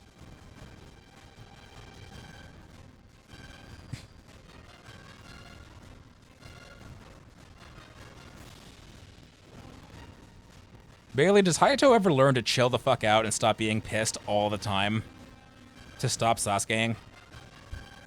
Because in the material I've seen, the answer across a couple of different things, the answer to that seems to be no. Did you know there was a classic game room Tumblr? I love that. There's no way it's still being used. Believe it or not, this is the chillest he is. What the fuck do you... Great stuff. Send me that, please. Well, that and the Toei 70s anime. Yeah, no, I imagine after he stopped being in the field himself, as it were, he probably, grew up a bit. What the fuck is this guy's deal? This, little monkey man? Average 70s old man. Yes, they make a point of saying that. If you're playing as the girl in the scene where they meet up later, she says something to the effect of, "You're old and you look like a creep. Keep your hands to yourself. Keep your hands where I can see them." Mad scientist weapons guy. Is he also a guy that's been there the entire time in the background of the Sao Tome research lab every time? Because it seems like he's here with a history.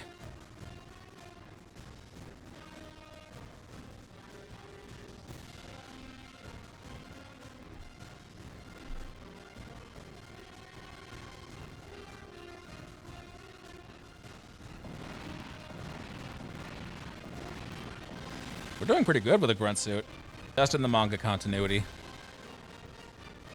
So just so I'm clear, because none of the people that I've learned about this stuff from, when exactly did the manga end, I guess, or rather, when did Ishikawa die? Like, how many years into that single continuous run did that happen?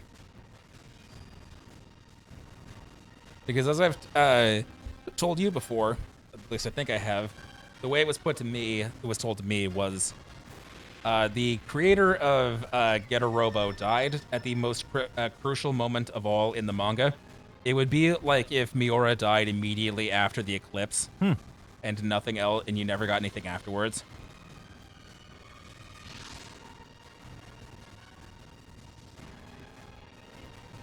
So, you know, this is what I come to expect from Getter fucking squid monster.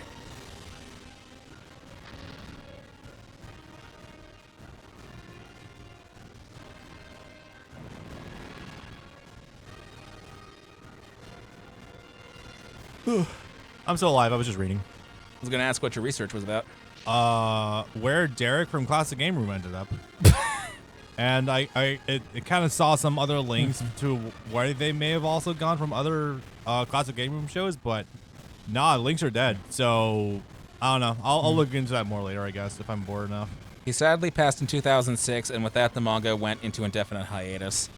So he was 30 years into his manga's run. Jesus. Damn.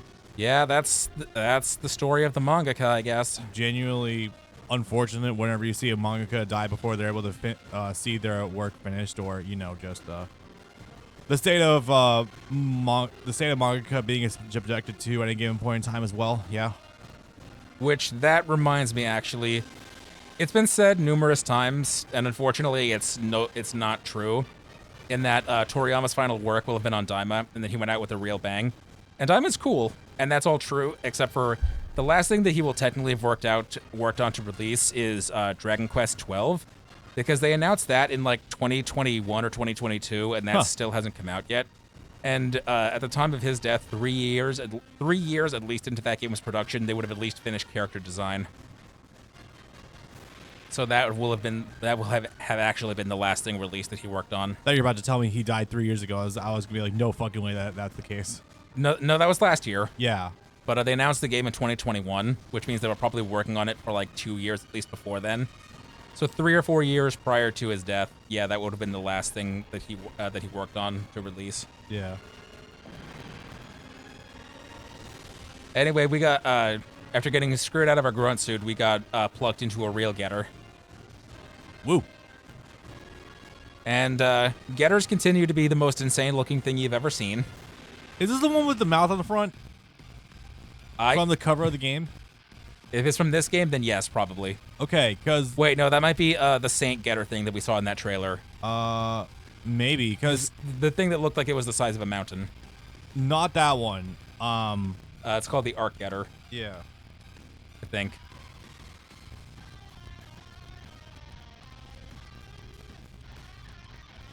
One of the famous things this series, this and G-Gen likes to do, you have 3 minutes. You have 3 turns. You have to finish this battle in 3 turns or you lose. That's actually incredibly common with mangaka. Berserk, Dragon Ball, High School of the Dead, Cyborg 009, Get a Robo. Dragon Ball, I'm going to consider qualified as a little bit of a misnomer because Toriyama wasn't that. I mean, he was involved. I don't believe he was that involved with Dragon Ball Daima. Berserk continues to sad me, though. High School of the Dead, I thought he moved on to Triage X and just didn't get back to High School of the Dead. So, High School of the Dead was a two-person team. They went on hiatus, and then it was the author died. I the see. artist went on to work on Triage X. That's what it is. Okay. All the mangaka passed away before the... Yeah. It is a really sad state of affairs to see, unfortunately. Wow, that is just a Devil Gundam. So anyway, So this is... Yeah, Getter Arc. Yeah, I have the Arc Getter here, and that's what this one is, but it's not the one I was thinking of that's on the front cover of the game where it actually has like a fleshy mouth. I think the trailer said it was called Saint Getter. Let's take a look. Well, it's definitely the dragon from the trailer, but it's not the one from the promo art. You know what? I'll look at the promo art and no Arc does have a mouth, according to Bailey.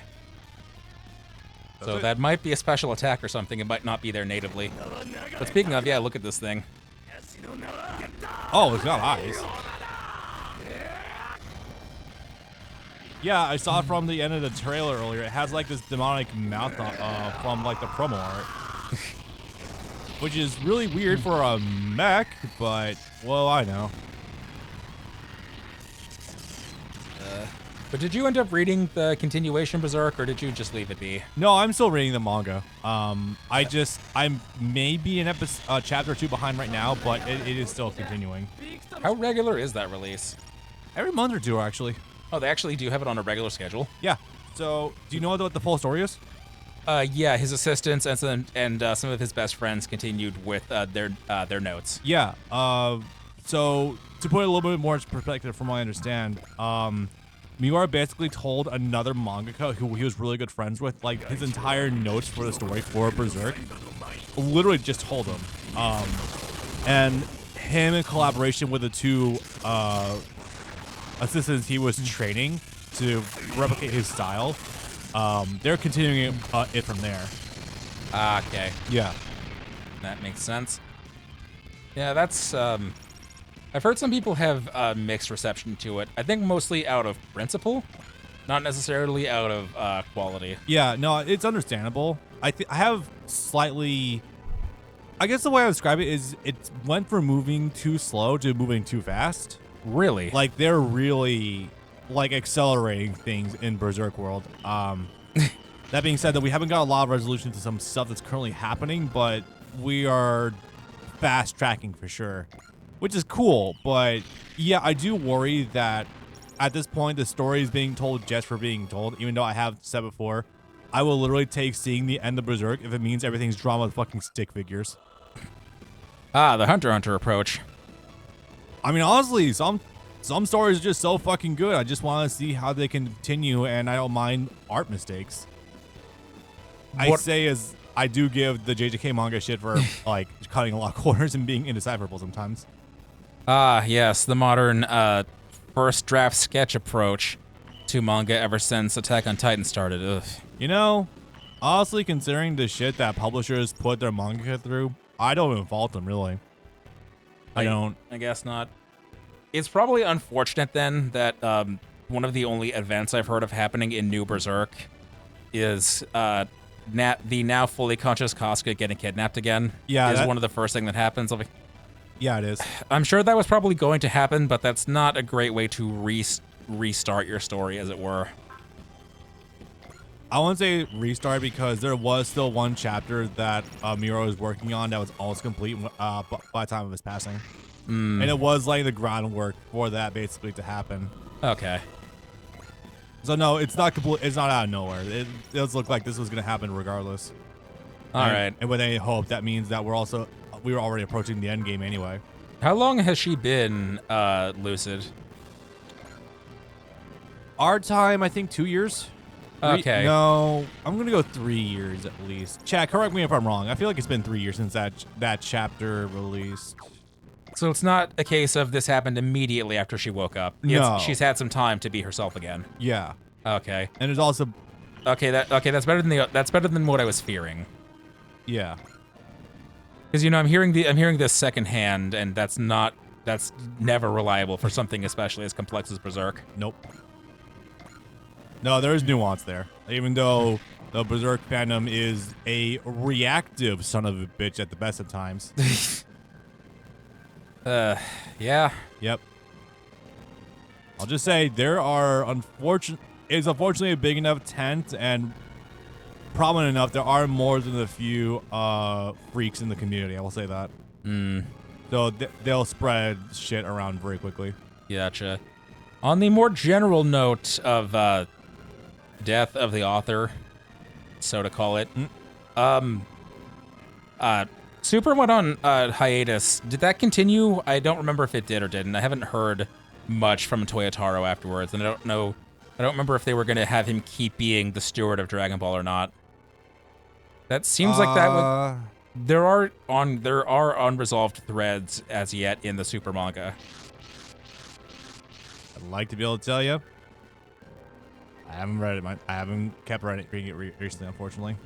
I mean, that being said, though, I haven't heard about any particularly large groundbreaking events either, so I'm not entirely sure. That I was asking more broadly to the chat. Oh. But I mean, I guess no better time than now, especially with how little there is left. Seriously, yeah.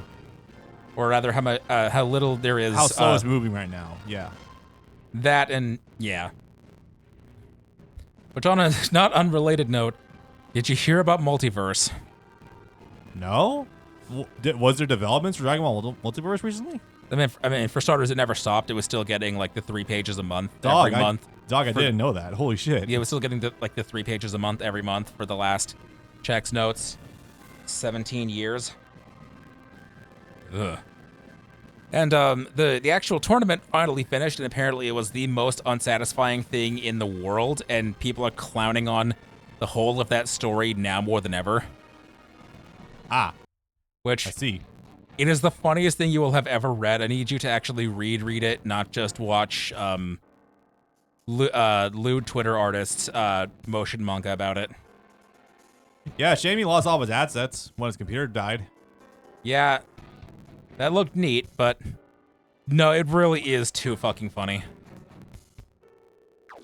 I need you to see the edgiest thing you will have ever seen in your entire life. Okay. I also need to keep reading the fan-made Dragon Ball AF manga. Shit was wacky and dumb. The one that's also by Toyotaro. Good joke. No, that's real. His original alias Toyble wrote the Dragon Ball AF manga where the South Supreme Kai, or was it the Western, stole Goku's semen to make it a Saiyan OC. No, this is not that one. This is the one by who did do that one? I actually don't know. I'll have to go look into it. But it's been a long time. But that one is actually by Toyotaro. That is very funny. Did you not hear that? No. That's very funny. But you know the one I'm talking about, though. You've at least heard of it. Actually, no. I didn't know that one. I know of a different Dragon Ball AF manga. I know. The one Dragon Ball AF fanfiction, that not to be confused with the other Dragon Ball AF fanfiction. Not to be confused with that drawing that came out of a Mexican magazine. Exactly. In the year 2003.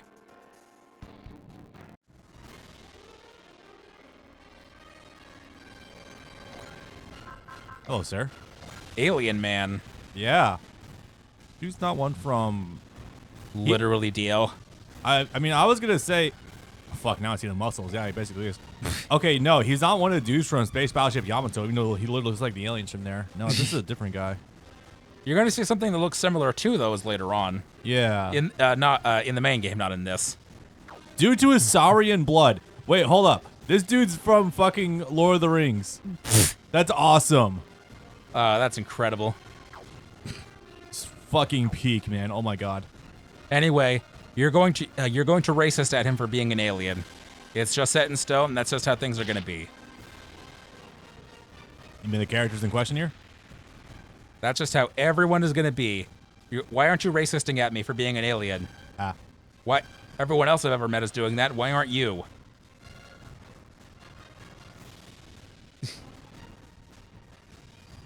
I mean, listen, 70s Japan, you're definitely going to be looked at with a racist point of view. That's for goddamn sure.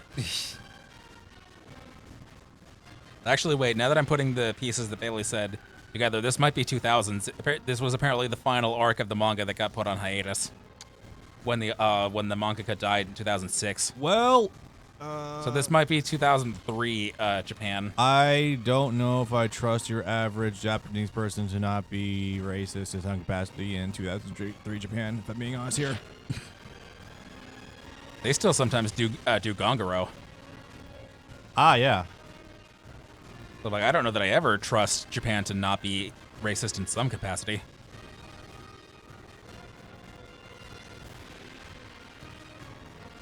Oh, did I? I told you what happened with New Frankie, right? No. New Frankie Subaru Kimura at half Japanese, half German is apparently super racist. I don't remember if he did blackface or not, but apparently he has said some very racist things. Can you Google Subaru Kimura? Yeah, I was gonna say, we're just missing the Italian. We got the full Axis in there. Damn, bro. It is literally a joke out of Hellsing Ultimate. Abridged. Yes, I figured. Germany, a Japanese actor and rapper. Interesting. Okay, 35. Holy shit. Yeah, he's definitely the runt of the cast now, with everyone else being 78. Yeah. Okay, let me just look at racist and see what comes up. Reddit post from 1 year ago. Why does everyone hate Subaru Kimura? Let's find out. You make it so easy. Let's see here.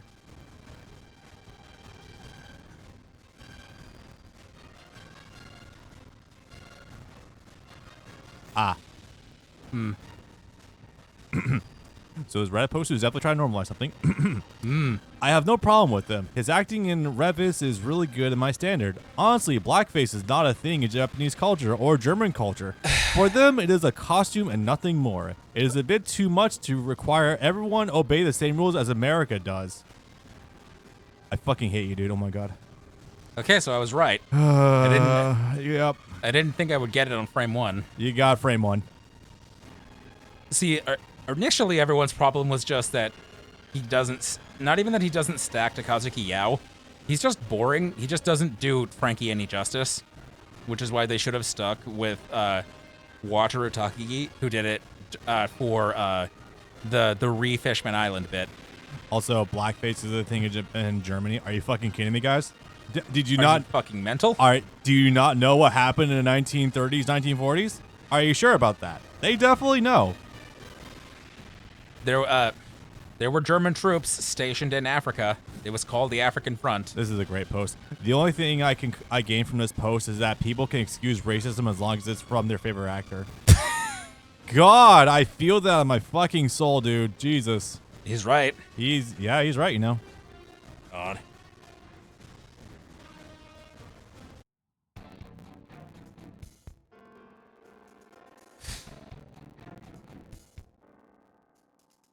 This is great. Okay, so to reiterate, I'm not saying this, obviously. This is a post I'm reading from reddit.com right now, and you should quote the user exactly. Someone asked, why does everyone hate Subaru Kimura? And then on r/common writer, funny that. Obviously then it's a long post afterwards, and I ran into this post I need to read to you guys. All right. This is great. From Bay-C, BAY-SEA. People initially dislike his discriminatory action in the past, but honestly anymore and for this long is just blindside hatred. Good thing people majority doesn't go beyond the initial reaction towards the news. If you see posts, it is most likely a loud minority. Yeah, I'm sure like he has opinions of minority, sure. Is he literally just broad stroking it? Or is he get into any detail? That's it. There's replies, but... Oh, fantastic. You're going to say a lot of shit and just broad stroke that shit. Not even get into any detail on what he did. Justin Trudeau. Yeah. Oh, God. But no, his Frankie has no charisma. Yeah. He just talks like a dude. He doesn't super I know. at all. It's sad because it was kind of like a little bit of how Kazuki was kind of phoning in a lot of Frankie in recent years. It's unfortunate. There's just no sauce to it. as it turned out, because he was ill. Yeah, and I as feel we've bad seen him about now, that. and as we've seen him in the pictures from last year, him turning into a skeleton of a man. Yep, I feel bad. It's like, but also maybe this is a little bit on the producers for having him continuously go through that and not pulling him sooner. You know, details.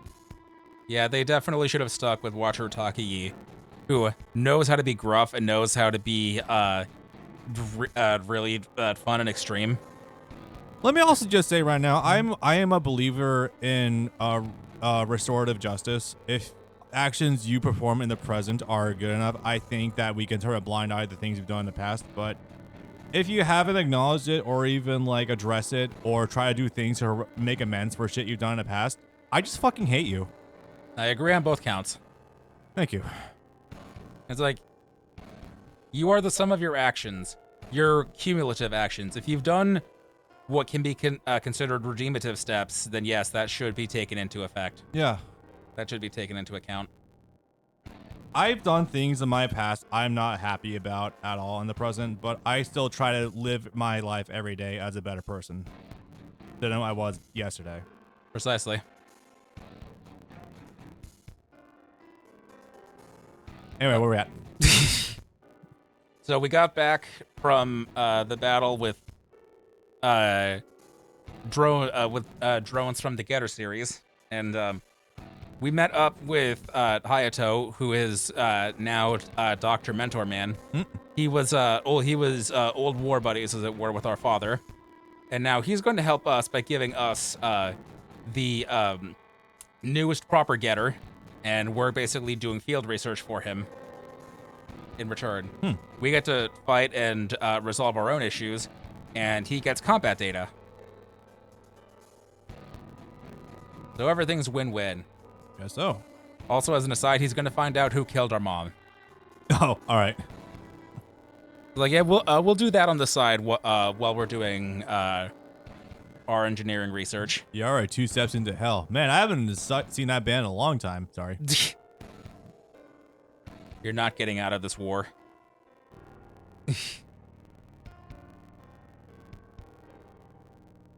As it happens.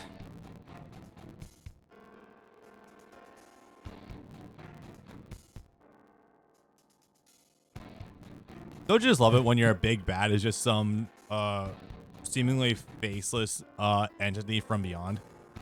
So you have to feel bad about demonizing them at all? I love 80s mecha specifically, yes. Yeah. Where everything comes from the deep beyond. Yep. And is completely asentient. So we don't have to worry about characterizing or moralizing about them entirely. We're just fighting a concept. Yeah. They do that a lot in Getter Robo, specifically. Sometimes Mazinger, but mostly in Getter. And also, again, in Gunbuster.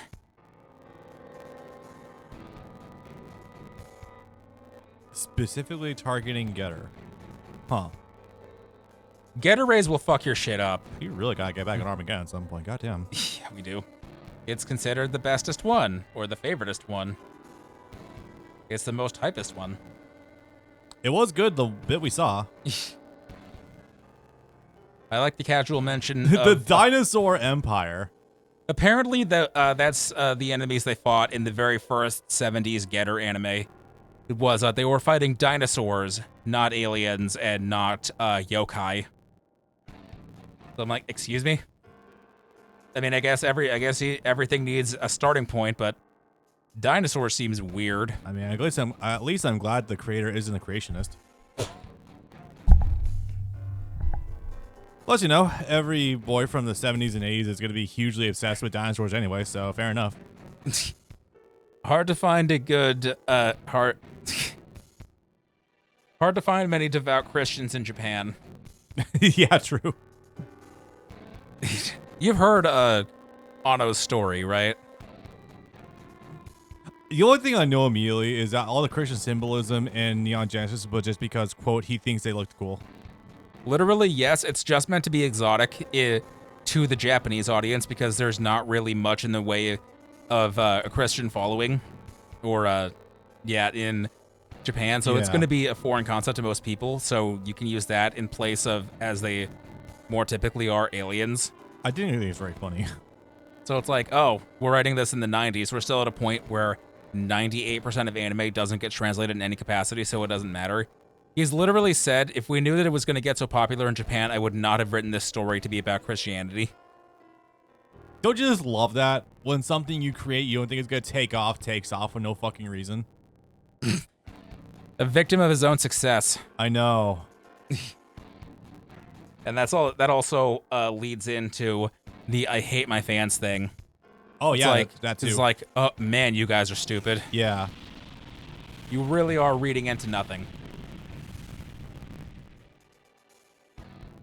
And all the more when literally the very next thing he did was a high school rom-com. Which one was that? His and Her Circumstances, or in Japanese, Kare Kano. I don't think I actually know that one. Huh, interesting. He did it like 2 years later in 97. That's a funny case of adapting a manga and going off the rails so much that the mangaka spoke out against the anime and said, no, this isn't my work. I hate that you're doing this. Stop doing this. And then him going like, she's already mad. We can do whatever. God, Ano's depressive episodes, I don't want to sound bad at all. I just want to let you guys know. Ano's depressive episodes are fucking wild and kind of awesome sometimes. So you know the new character they introduced in the movies that's not from the main show? Yeah, the English girl, I think she is? Probably. Scottish? Yeah, I know who you're talking about, redhead. She's literally an analog for Tomino, for Ano's wife. Good taste, goddamn. Such to the point where the character herself has repeatedly in the show talked about her giant tits. And in multiple interviews, Ano has said his favorite thing about his wife is her giant rack. I'm not casting stones from my glass house. This is a very nice glass house I'm living in. I'm not throwing stones in here. But also, maybe don't. A stained glass house. A church, if you will. God damn it. God. Pilot and Getter is our destiny. Fuck that noise. But yeah, Ano is a real character. And the more you find out about how, no, the things that would lead you to think he's a hack from writing, from just watching the series, turned out to be mostly untrue. It's like, oh, this guy's actually really funny. Yeah. In a cosmic sort of way, yes. But no, especially, the mangaka is already pissed. We can do whatever we want with the remaining eight episodes. It really doesn't matter. Ah, yeah. He's gonna disavow us no matter what. We can do whatever the hell we want. Oh, we're talking about the original Neon Genesis? No. Kare Kano. Oh. The anime he did 2 years later, the rom-com. Oh. I have that on DVD. I've been meaning to watch it for like 5 years. Throw it on the pile, I guess. Yeah, seriously. I get to yours now. Yeah, you know, I was actually going to go Google it because I feel like I recognize the name, but not immediately. It's one of those funny ones because it's one of those cases. Okay, it's not Karakuri. That's definitely not it. His and Her Circumstances is the English title. Yeah. And it's I like how the top results anime ending, by the way. This is one of those cases of a show that actually got a dub stunningly quickly. So it's actually a New York dub with like the Pokemon cast. Ooh, interesting. Like, oh, that's gonna be funny. Yeah.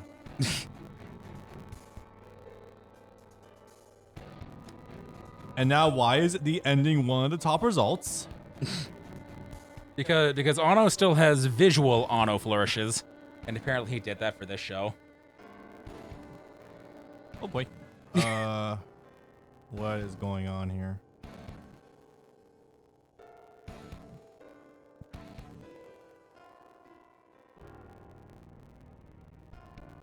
Okay, this is not giving me anything. Thank you for a dense Reddit post that says absolutely nothing. You know, I'll dive into this one a little bit later. That sounds very funny though. Just making all the absolute worst decisions for an adaptation you're doing. Anyway, as this is finally trying to wrap up, the alien guy is joining us on our team because we always need 3 guys for our getter, otherwise it doesn't work right. Interesting. Also, apparently she was here in the background the whole time and just never said anything. I've seen her come up once or twice. I don't remember her actually really saying much, though. Oh. Oh, we haven't met yet. The lady who owns Yagami City. I like that phrasing. So funny. And her bodyguard, man who also popped up out of nowhere, Hi. having said nothing. Sorry, someone said something in chat. It was like a chat showing up on your thing right now. Hayato is so old. Oh, Yeah, damn it. man is he's a bit of a relic. That's for sure. Give us a second, boys. Looks like it's not Twitch chat is not appearing for us once more.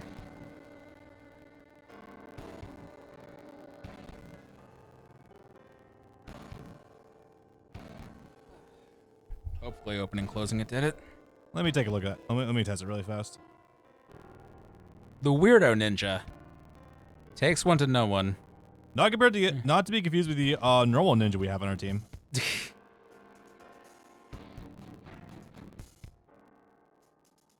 All right, is it visible? That's visible. Okay, cool. Okay. Hope that wasn't out for long. Because it was blank for a really long while. One of the rare cases where I hope it's we were just empty for a while as opposed to missing like an hour's worth of people. There was not. Okay.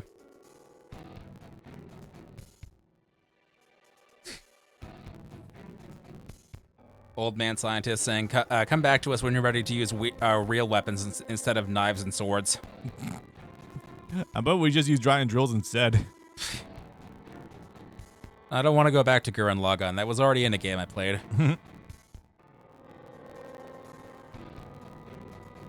Shit, which Robot Wars would Gurren Lagann have been in? Hang on. Just doing my job. Just don't swoon over me too hard. Ellipses. Bro? Yeah, and that one didn't. Sir? Bro? Maybe I was right to have picked the girl. If this sort of thing was going to happen. I sure hope the girl doesn't do this too. In her case, I think she's like 17 or 18 because they're siblings, so it's less bad, but still bad, but less bad. Hmm. But, sorry, what was your last question? I don't remember. Damn it. Oh yeah, my question was what's recent thing? What Robot Wars has Gurren Lagann in it? Oh, Subaru Robot Wars X from 2018 is in the middle of the VXT trilogy from 2017 to 2019. Mm-hmm. And it's the one that... Hi. There we go. It's the one that features Gurren Lagann, Code Geass, Cross Ange. It's one of the ones that has Crossbone in it. Ooh. It also has Wing. What else does it have? It has some other, I assume, very early 90s. Kid finds robot. It gets sent back into feudal Japan. Takes over. Becomes hero of feudal Japan with his robot called Machine Hero Wataru. Mm-hmm. And it has some very early 90s kid anime designs. Some characters are very ugly. Pretty sure I've heard of Machine Hero Wataru before. I don't remember exactly why, but nah, it's a name familiar to me. I don't think so. Think that would have ever been dubbed. Probably not, but I know I've heard it passively through osmosis over the years. All right then. Yeah. But yeah, it's I think it's the one that's actually oh, and also Nadia, the Secret of Blue Water, which is something that Ono also worked on in the early 90s before Eva. It's what Disney stole to make Disney's Atlantis in like 2002. Awesome. They have a history of doing that. Yeah, no, that checks out. But yeah, that was another early Gynax joint. Yeah, that's definitely Gynax, all right. I will say that. Not Wataru. Oh, I see. Nadia, the Secret of Blue Water. Look that one up. It looks real cool. Yeah, that one I've definitely heard before.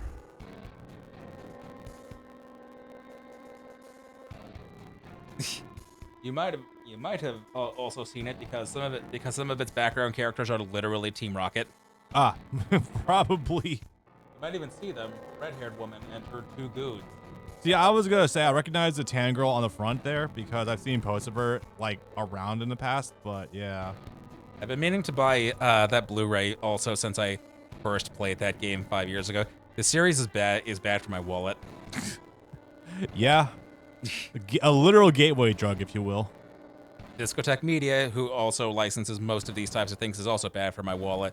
When they made the initiative 3 years ago to say, yeah, we're gonna bring over all of Mazinger. We're not gonna dub all of it. We're gonna dub like one show from 2009 because that actually seems reasonable. But we're going to bring you subbed remastered Blu-rays of the entire history of Mazinger. Cowardice. Dub all of it. Oh my god. Commit to the bit. Which is all the funnier because we're getting localized Mazinger games, kind of. There's a third series of Mazinger called Grendizer that got a $40 physical release video game for PS4 and PS5. Goddamn. 2 years ago, I think. I think it's a space shooter type game. And there's also, you know what Arcade Archives is, right? I've heard of it. It's a thing on the Switch where there's like 800 arcade games that you can buy for like $8 to $10. Really? Yeah, your piecemeal, your individual Street Fighters, your Donkey Kong arcade machine, your Mario 1 arcade machine, your every single SNK game ever made up until 2005. Does it happen to have some anime games on there? It happens to have a Mazinger game on there. Do you know if it has that one Mobile Suit Gundam arcade fighter that I was would on have been there immediately. Fair. We would have done that game in 2018 if it was there. I've been trying to find a way to... Okay, there are ways to emulate arcade. There are arcade emulators. I just haven't had time to really get on that one because that one's a very strange looking one. Mobile Suit Gundam Revue. I believe that's what it was called. Yeah, that was it. It was like REVUE. Yeah. Spelled the Japanese way. Or the French way, I guess. Yeah, I've been meaning to get on that because the one time we played it at a con like 10 years ago, it's stuck with me. They still have that there sometimes. Like, it's such a goofy looking game, but it's kind of cool. I actually truthfully told guys there's a lot of anime arcade games we want to try out to play for YouTube, but... There were some Dragon Ball arcade games that were also on that thing that I've never seen a console version. That there was, and those I would be willing to bet are definitely bootlegs. No, very funny. No, those were real. You can tell they're real because of... You can tell they came out like in a specific month or in a specific year because their roster cutoff is real funny. Like it goes up to, you have First Form Frieza and Captain Ginyu. Yeah. And not even Raccoon. But you have like you've got 3 of the heroes. Well then. It's got like a total of like 8 characters.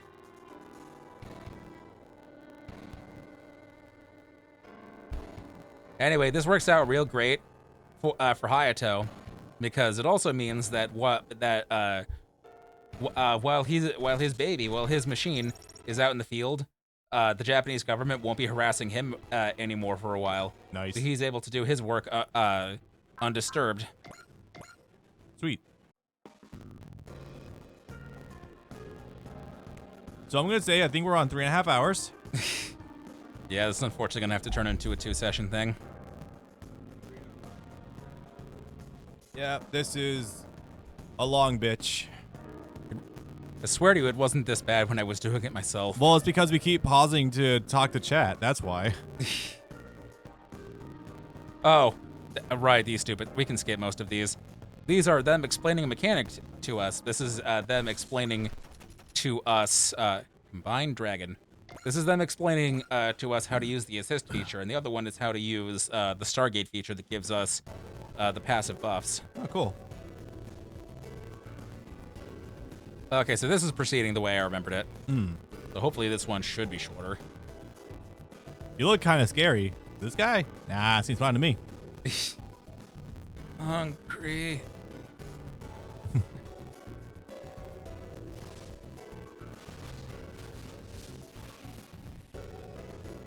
Aim. Did I just leave bread by itself? Oh, oops.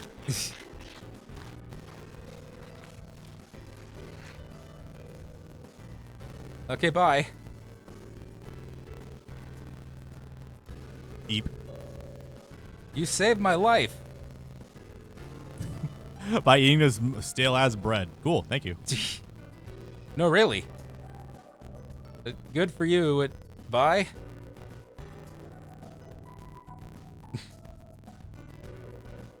Well, these two are off to a heavily different dynamic than we had in Gridman, so this is interesting. Does the color of his sweater slightly bother you too? Is it because it's too neon? Yeah. It's too saturated. It's too bright for everything else on screen, including clashing with his own blue hair. Yeah, I see a little bit. It's also a little bit too blue-green, I think, for my liking. Turn it down like 20% and I think you're fine. Yeah. A kaiju what? Bet you're wondering how I got like this. The long story, right? I gotta go. I got a job. I have things to do. I'll pay you back for this, I swear. You really don't have to. Runs away.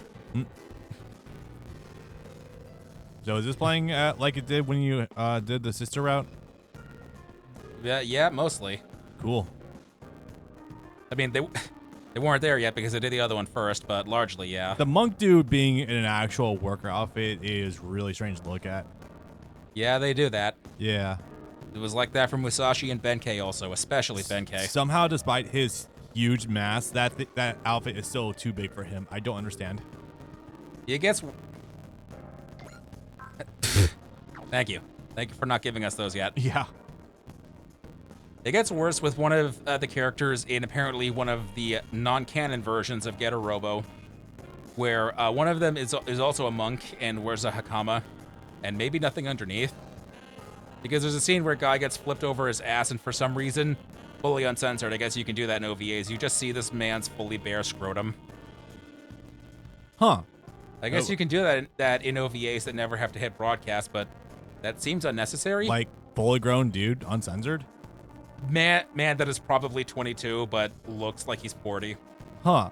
As Getter Robo characters are wont to do, as you can see. What year is this?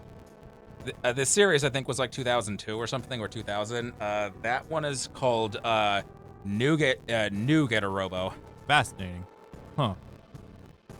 It's like, okay, Yeah. I guess that just seems weird. Funny, you think that the fear of, well, not just because of Japan censoring genitalia and even in porn, but like the traditional like early 2000s like usual homophobia that was still running rampant, like you think they wouldn't do that, but no, I guess not. Okay. Huh. I think case might have been this is a dick joke. Man fell over on his dick. I guess. All right. Point and laugh at the man's dick. It's like the post of I just didn't expect it to be Chinese. This is more so I just didn't think we'd actually see his penis. Even easier too. Space Dio is forever a part of the team. They're gonna, as a Getter team is always required to have, two of them are gonna fight all the time. Awesome. I just didn't expect Dio to be an alien. Yeah. I have no interest in space. Did you literally come from there? And unfinished business here on Earth.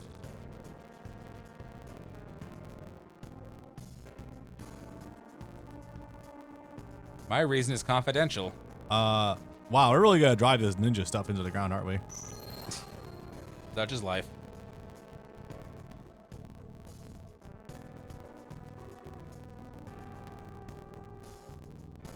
As always, we have to have. I'm glad that she's at least humble, even though she literally owns the entire fucking space colony, basically. And she's dressed like a French soldier. Yeah.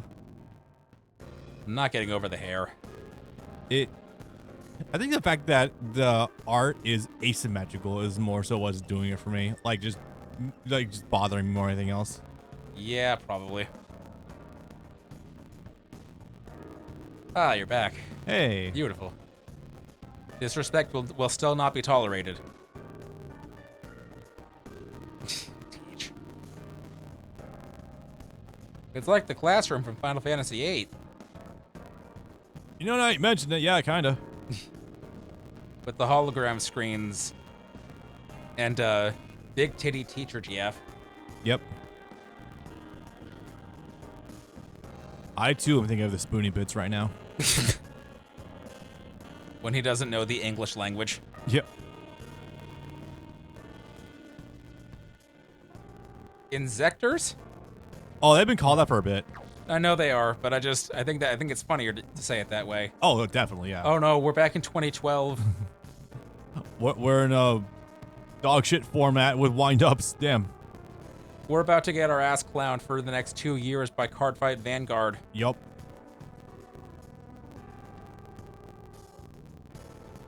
So they're really leaning into the Macross element because the Super Dimension Fortress Macross was an entire city in the form of a colony. Yeah. And so is this. And it's like, I didn't think that every Macross was going to do that, because there's a Macross that's in this that also is monumental for being here, because Carl Maychek finally took the stick out of his ass. Yeah. Okay. You know the guy, right? No. That's the guy that owns right. What the fuck is it called? Gold something. Harmony Gold. Yeah, okay. The guy that owns Robotech and makes it so that nothing can be released in America or Japan. Yeah, I remember the story now. That isn't under the banner of Robotech. Incredibly stupid. Man who's been doing that for literally 45 years up until 2023. Yeah. Yeah. Finally took the stick out of his ass so they can finally include Macross in these games. And the original Macross series and all the other ones can finally be released in America, courtesy of Discotech now. Fucking crazy, Jesus.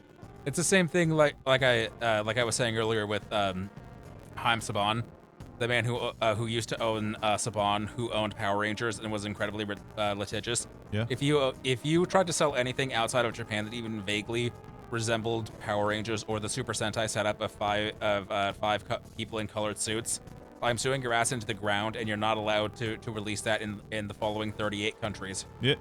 Okay. You are not allowed to release this in Brazil, even though I have no branch in Brazil. Fuckity what? The villainess rom-com was really cute. I recommend you guys check it out if you get a chance to. Anyway, unrelated. What? I'll show you later. No, it's just. No, I know what that is. I think the first one. There's like 7 of those now. Yeah, it's not gonna get sold overseas. People in the bag because of that nonsense.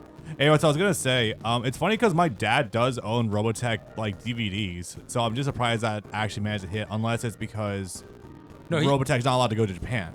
Is that it? I mean, probably in that form. They probably wouldn't take it.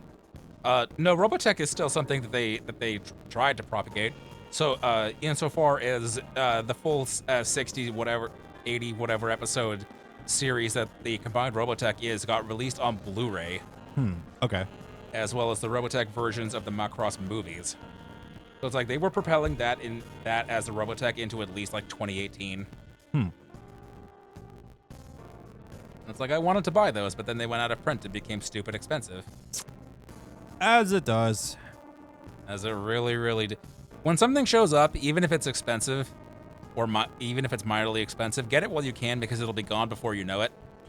I lucked the fuck out buying those EPO Blu-rays when I did, because apparently their Discotech's contract was only for 5 years, and I got it like 8 months before they announced that they were no longer going to be selling the EPO Blu-rays. Also, because of the ever-present threat of scalpers coming in, yeah.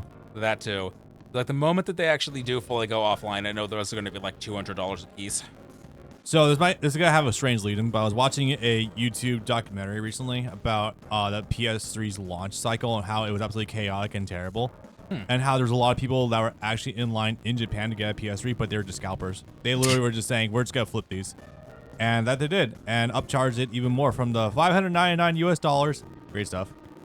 So I'm just surprised learning that wow, scalpers were a big problem even back in 2006. Holy shit! Not surprising, given the nature of the capitalist system and everything, but goddamn. It's a good thing you're sitting down for what's about to happen next. Would you like to know what famous figure got a scalped console? Wait, was this the PS3 launch? Yes. Yes, there was one. Oh, fuck, which U.S. senator was it again? Not quite. That was in the video also. I don't remember though. Former U.S. senator maybe. If there is, this is a different story. Okay, try me. Elon Musk bought a launch PS3 scalp for $1,200 because they couldn't find that at retail. And of course, that doesn't mean shit to him, but I think it's funny that he, of all people, had to buy a scalped console. Fucking awesome. Look, anytime there's a chance to scam Elon Musk out of anything, I'll fucking take it. That's so funny. Precisely. Once again, proving the meritocracy is not a thing. I could go either way. Ta-da. Okay, well, middle schooler, but I appreciate the sentiment. I do wonder what the hell's going on with that hentai protagonist here, though. And so do they. What's a grown man doing wandering around with a little girl in the middle of the day? That's what they all say.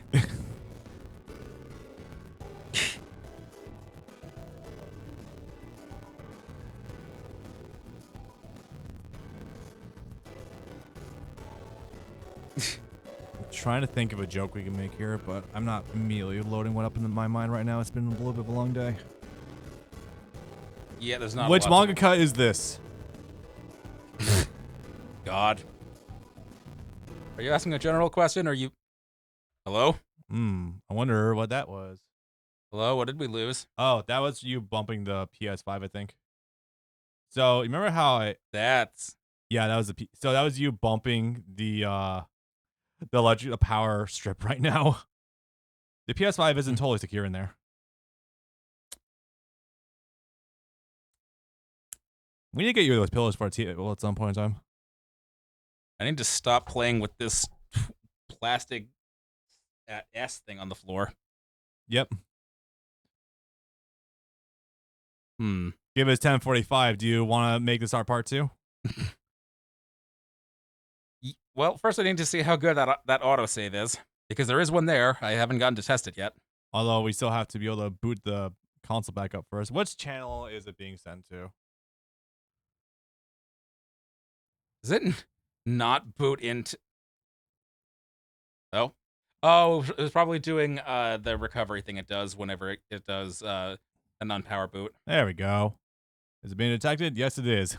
So for ladies and gentlemen, if you're not aware, Brandon was fidgeting with something on my floor and it bumped into the power strip that's currently on my floor. And what that led to was it's not fully seated in there very well because it's a very old power strip and I lack anything better for that one area because initially I planned to only have 4 items plugged into that guy over there. So unfortunately, he bumped it with the thing and now we lost power for the PS5. So let's see how far back that sends us. Even though honestly I'm losing my will to live because it's 10:45, we've already been going 4 hours.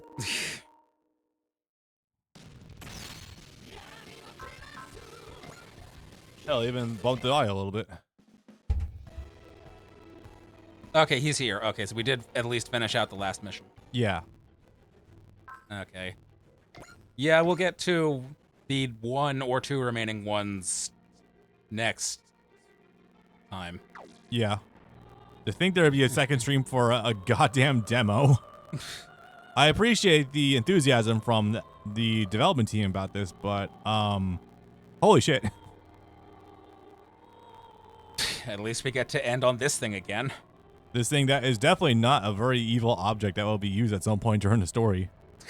Which Anina here may or may not facilitate. God.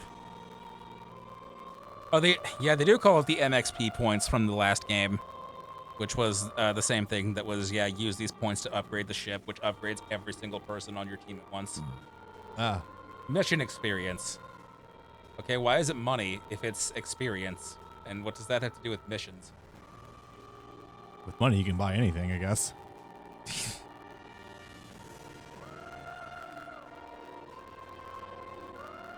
I love when something that isn't a fucking microtransaction game loads you up with 8 currencies. Because you just know they could possibly use that as leverage to make microtransactions later on. I would have thought so too, but no, some of these games that almost should have do not. Yep.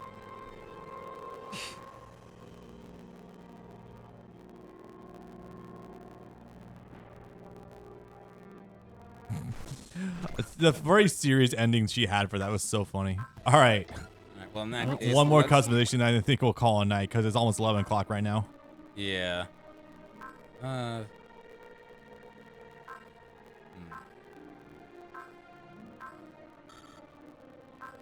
Do we want to keep giving more health? Or do we want to, if units are within range, units that are sucked back into the ship, your warship team from Crossrays, gain back extra health and ammo at the start of turn. Keep going down the HP route. And there is a reason for that. It's because connected to this is going to be the movement buff to the left. Oh, yeah. Yeah, that's what we're going to want. That's the one that, again, that's your evasion. Yep. Not mobility isn't movement tiles you can go over? No, I think they just call that range. Ah, good. Well, these are still some good things over here anyway. But also plus 50 defense. And at the end of this, allies that are just within range of the ship, not inside it, gain back passive HP. Well, that's way better actually. Because having to spend 2 turns per each unit going inside and outside of the ship, that's arduous. Yeah.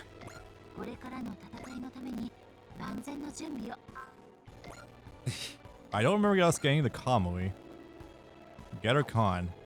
Huh. The Getter Robo transforms into 3 different forms. I see. This is Getter 1, Getter 2, and Getter 3. They really do all have eyes. What the fuck? Yep. Getter 1 uses an axe primarily, sometimes a sword, but mostly an axe. This one fights with drills, and this one is mostly a tank that has extendy hands. I wish you told me it fights with wheels. It might actually. That would have been way funnier and cool. I mean, most of the time, maybe not this one, I don't know about this one yet, but most of the time Getter 3 is a tank, so it probably does actually have wheels. Fair enough. So we've got points for 2, maybe 3 upgrades, depending on where we put them. Do you want to upgrade into the new Getter, or do you want to keep upgrading into ourselves? 1 into ourselves, but let's make it mobility. Absolutely. Wait, no. Okay. That's the one that is... Evasion. I mean, high evasion is really annoying, speaking from experience using Mikazuki with Barbados, but... Okay, so to clarify, because weapon is way more expensive, if we don't do weapon or don't do weapon as much or only do one of them, we can put a ton of points into other stats. Yeah, I'm aware. Like 2,000 instead of 5,000. Yep. Let's see. Let's put 1... shit. Let's also boost our main Getter as well, because I imagine this will see a good amount of play. Yeah. What's it specialized in anyway? HP, energy, armor, mobility. Okay, mobility doesn't seem too terribly high. Oh, it's not compared to our ninja guy anyway. We gotta lean into what each one's good at. That's the trick. And unfortunately, with these numbers at a glance, we won't have anything to compare them to. So it's a bit of a balancing act. It's got better armor. It's got really high defense. It's got decent defense compared to our ninja guy. Energy's higher. That's cool. HP's higher too. Yeah, the HP is much higher. Oh yeah. So I think the Getter might be the more balanced one. I think. Yeah, and it technically comes in 3 flavors, so it will do different things better at different times. Yeah, I think the balanced one might be the one to go with right now. Oh wait, no, these all just stack. Okay. Yeah. Well, I think HP might be the one that is always a good fallback to go with. All right. 350 at once is pretty good. Yeah. 2,000 left. Where do you want to put that? Good question. Dealer's choice. I don't know if I have any suggestions.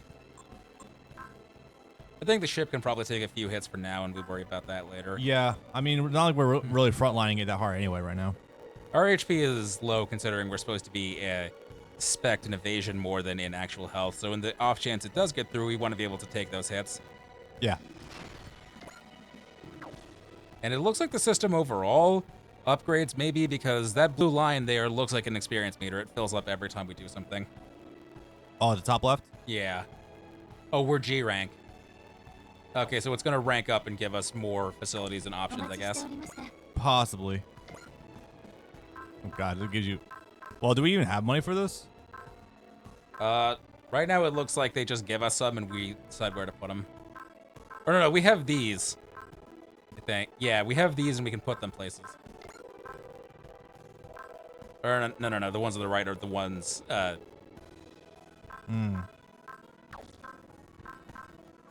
Potential program. Lost HP increases hit rate and critical and defense.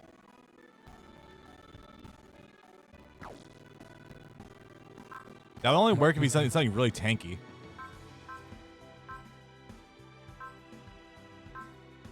So do we put that on them? Maybe tank dude. That could work.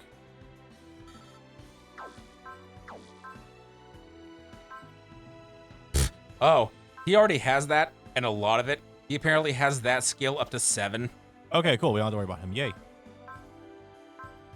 Okay, so yeah, they do all share those. All right. So it looks like right now we can only equip that to ourselves.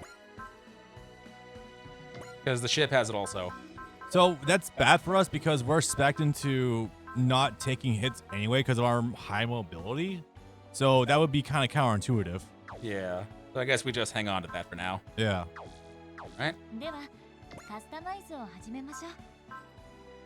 Okay, so you get one in the next stage that we were about to do that was going to be one of the not grids that joins the overall team but doesn't actually get in the suit. Yeah. Okay. So we were going to get that next time. We did get one more equipable. Sweet. So this is one of the ones I was saying where it's a usable item. You can use this once per stage, and it's just a free 6,000 health. That's almost the entirety of some max. Holy shit. Yep. So who do you want to put that on? Do you want to put that on us since, again, we're screwed if we take a hit, or do you want to put that on the ship to just have the ship always topped up? On the ship, because that's very valuable. All right. Also might give some laterality too in case it takes hits. All right. Okay. Let's do a real save this time. Yeah. Not relying on auto saves. Okay. I'm tired. I need to go crash. Sorry, 1 second. Will it do the thing? Yes, it does. Okay. Oh, still doing this. Yeah, no, they always do this. I just didn't think they would do that going to the menu. Because they do this when you save in battle. Ah.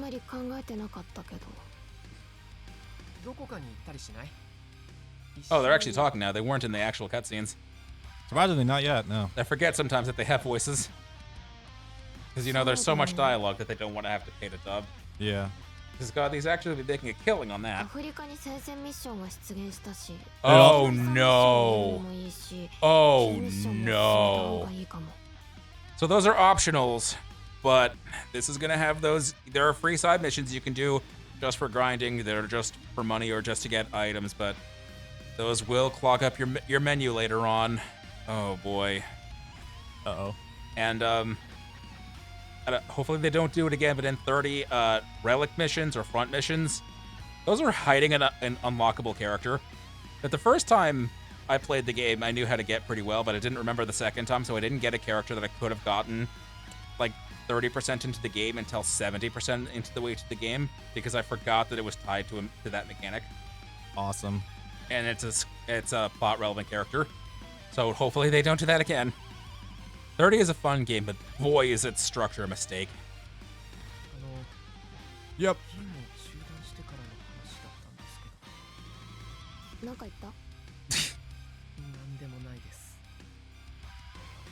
Oh, that'll be a fun dynamic. She doesn't listen to him when he's talking. Yeah, I guess so. All right. Good night, boys. We'll be back in part 2 of this, and just waiting for it to tell us there's still like 50% more of the game to go.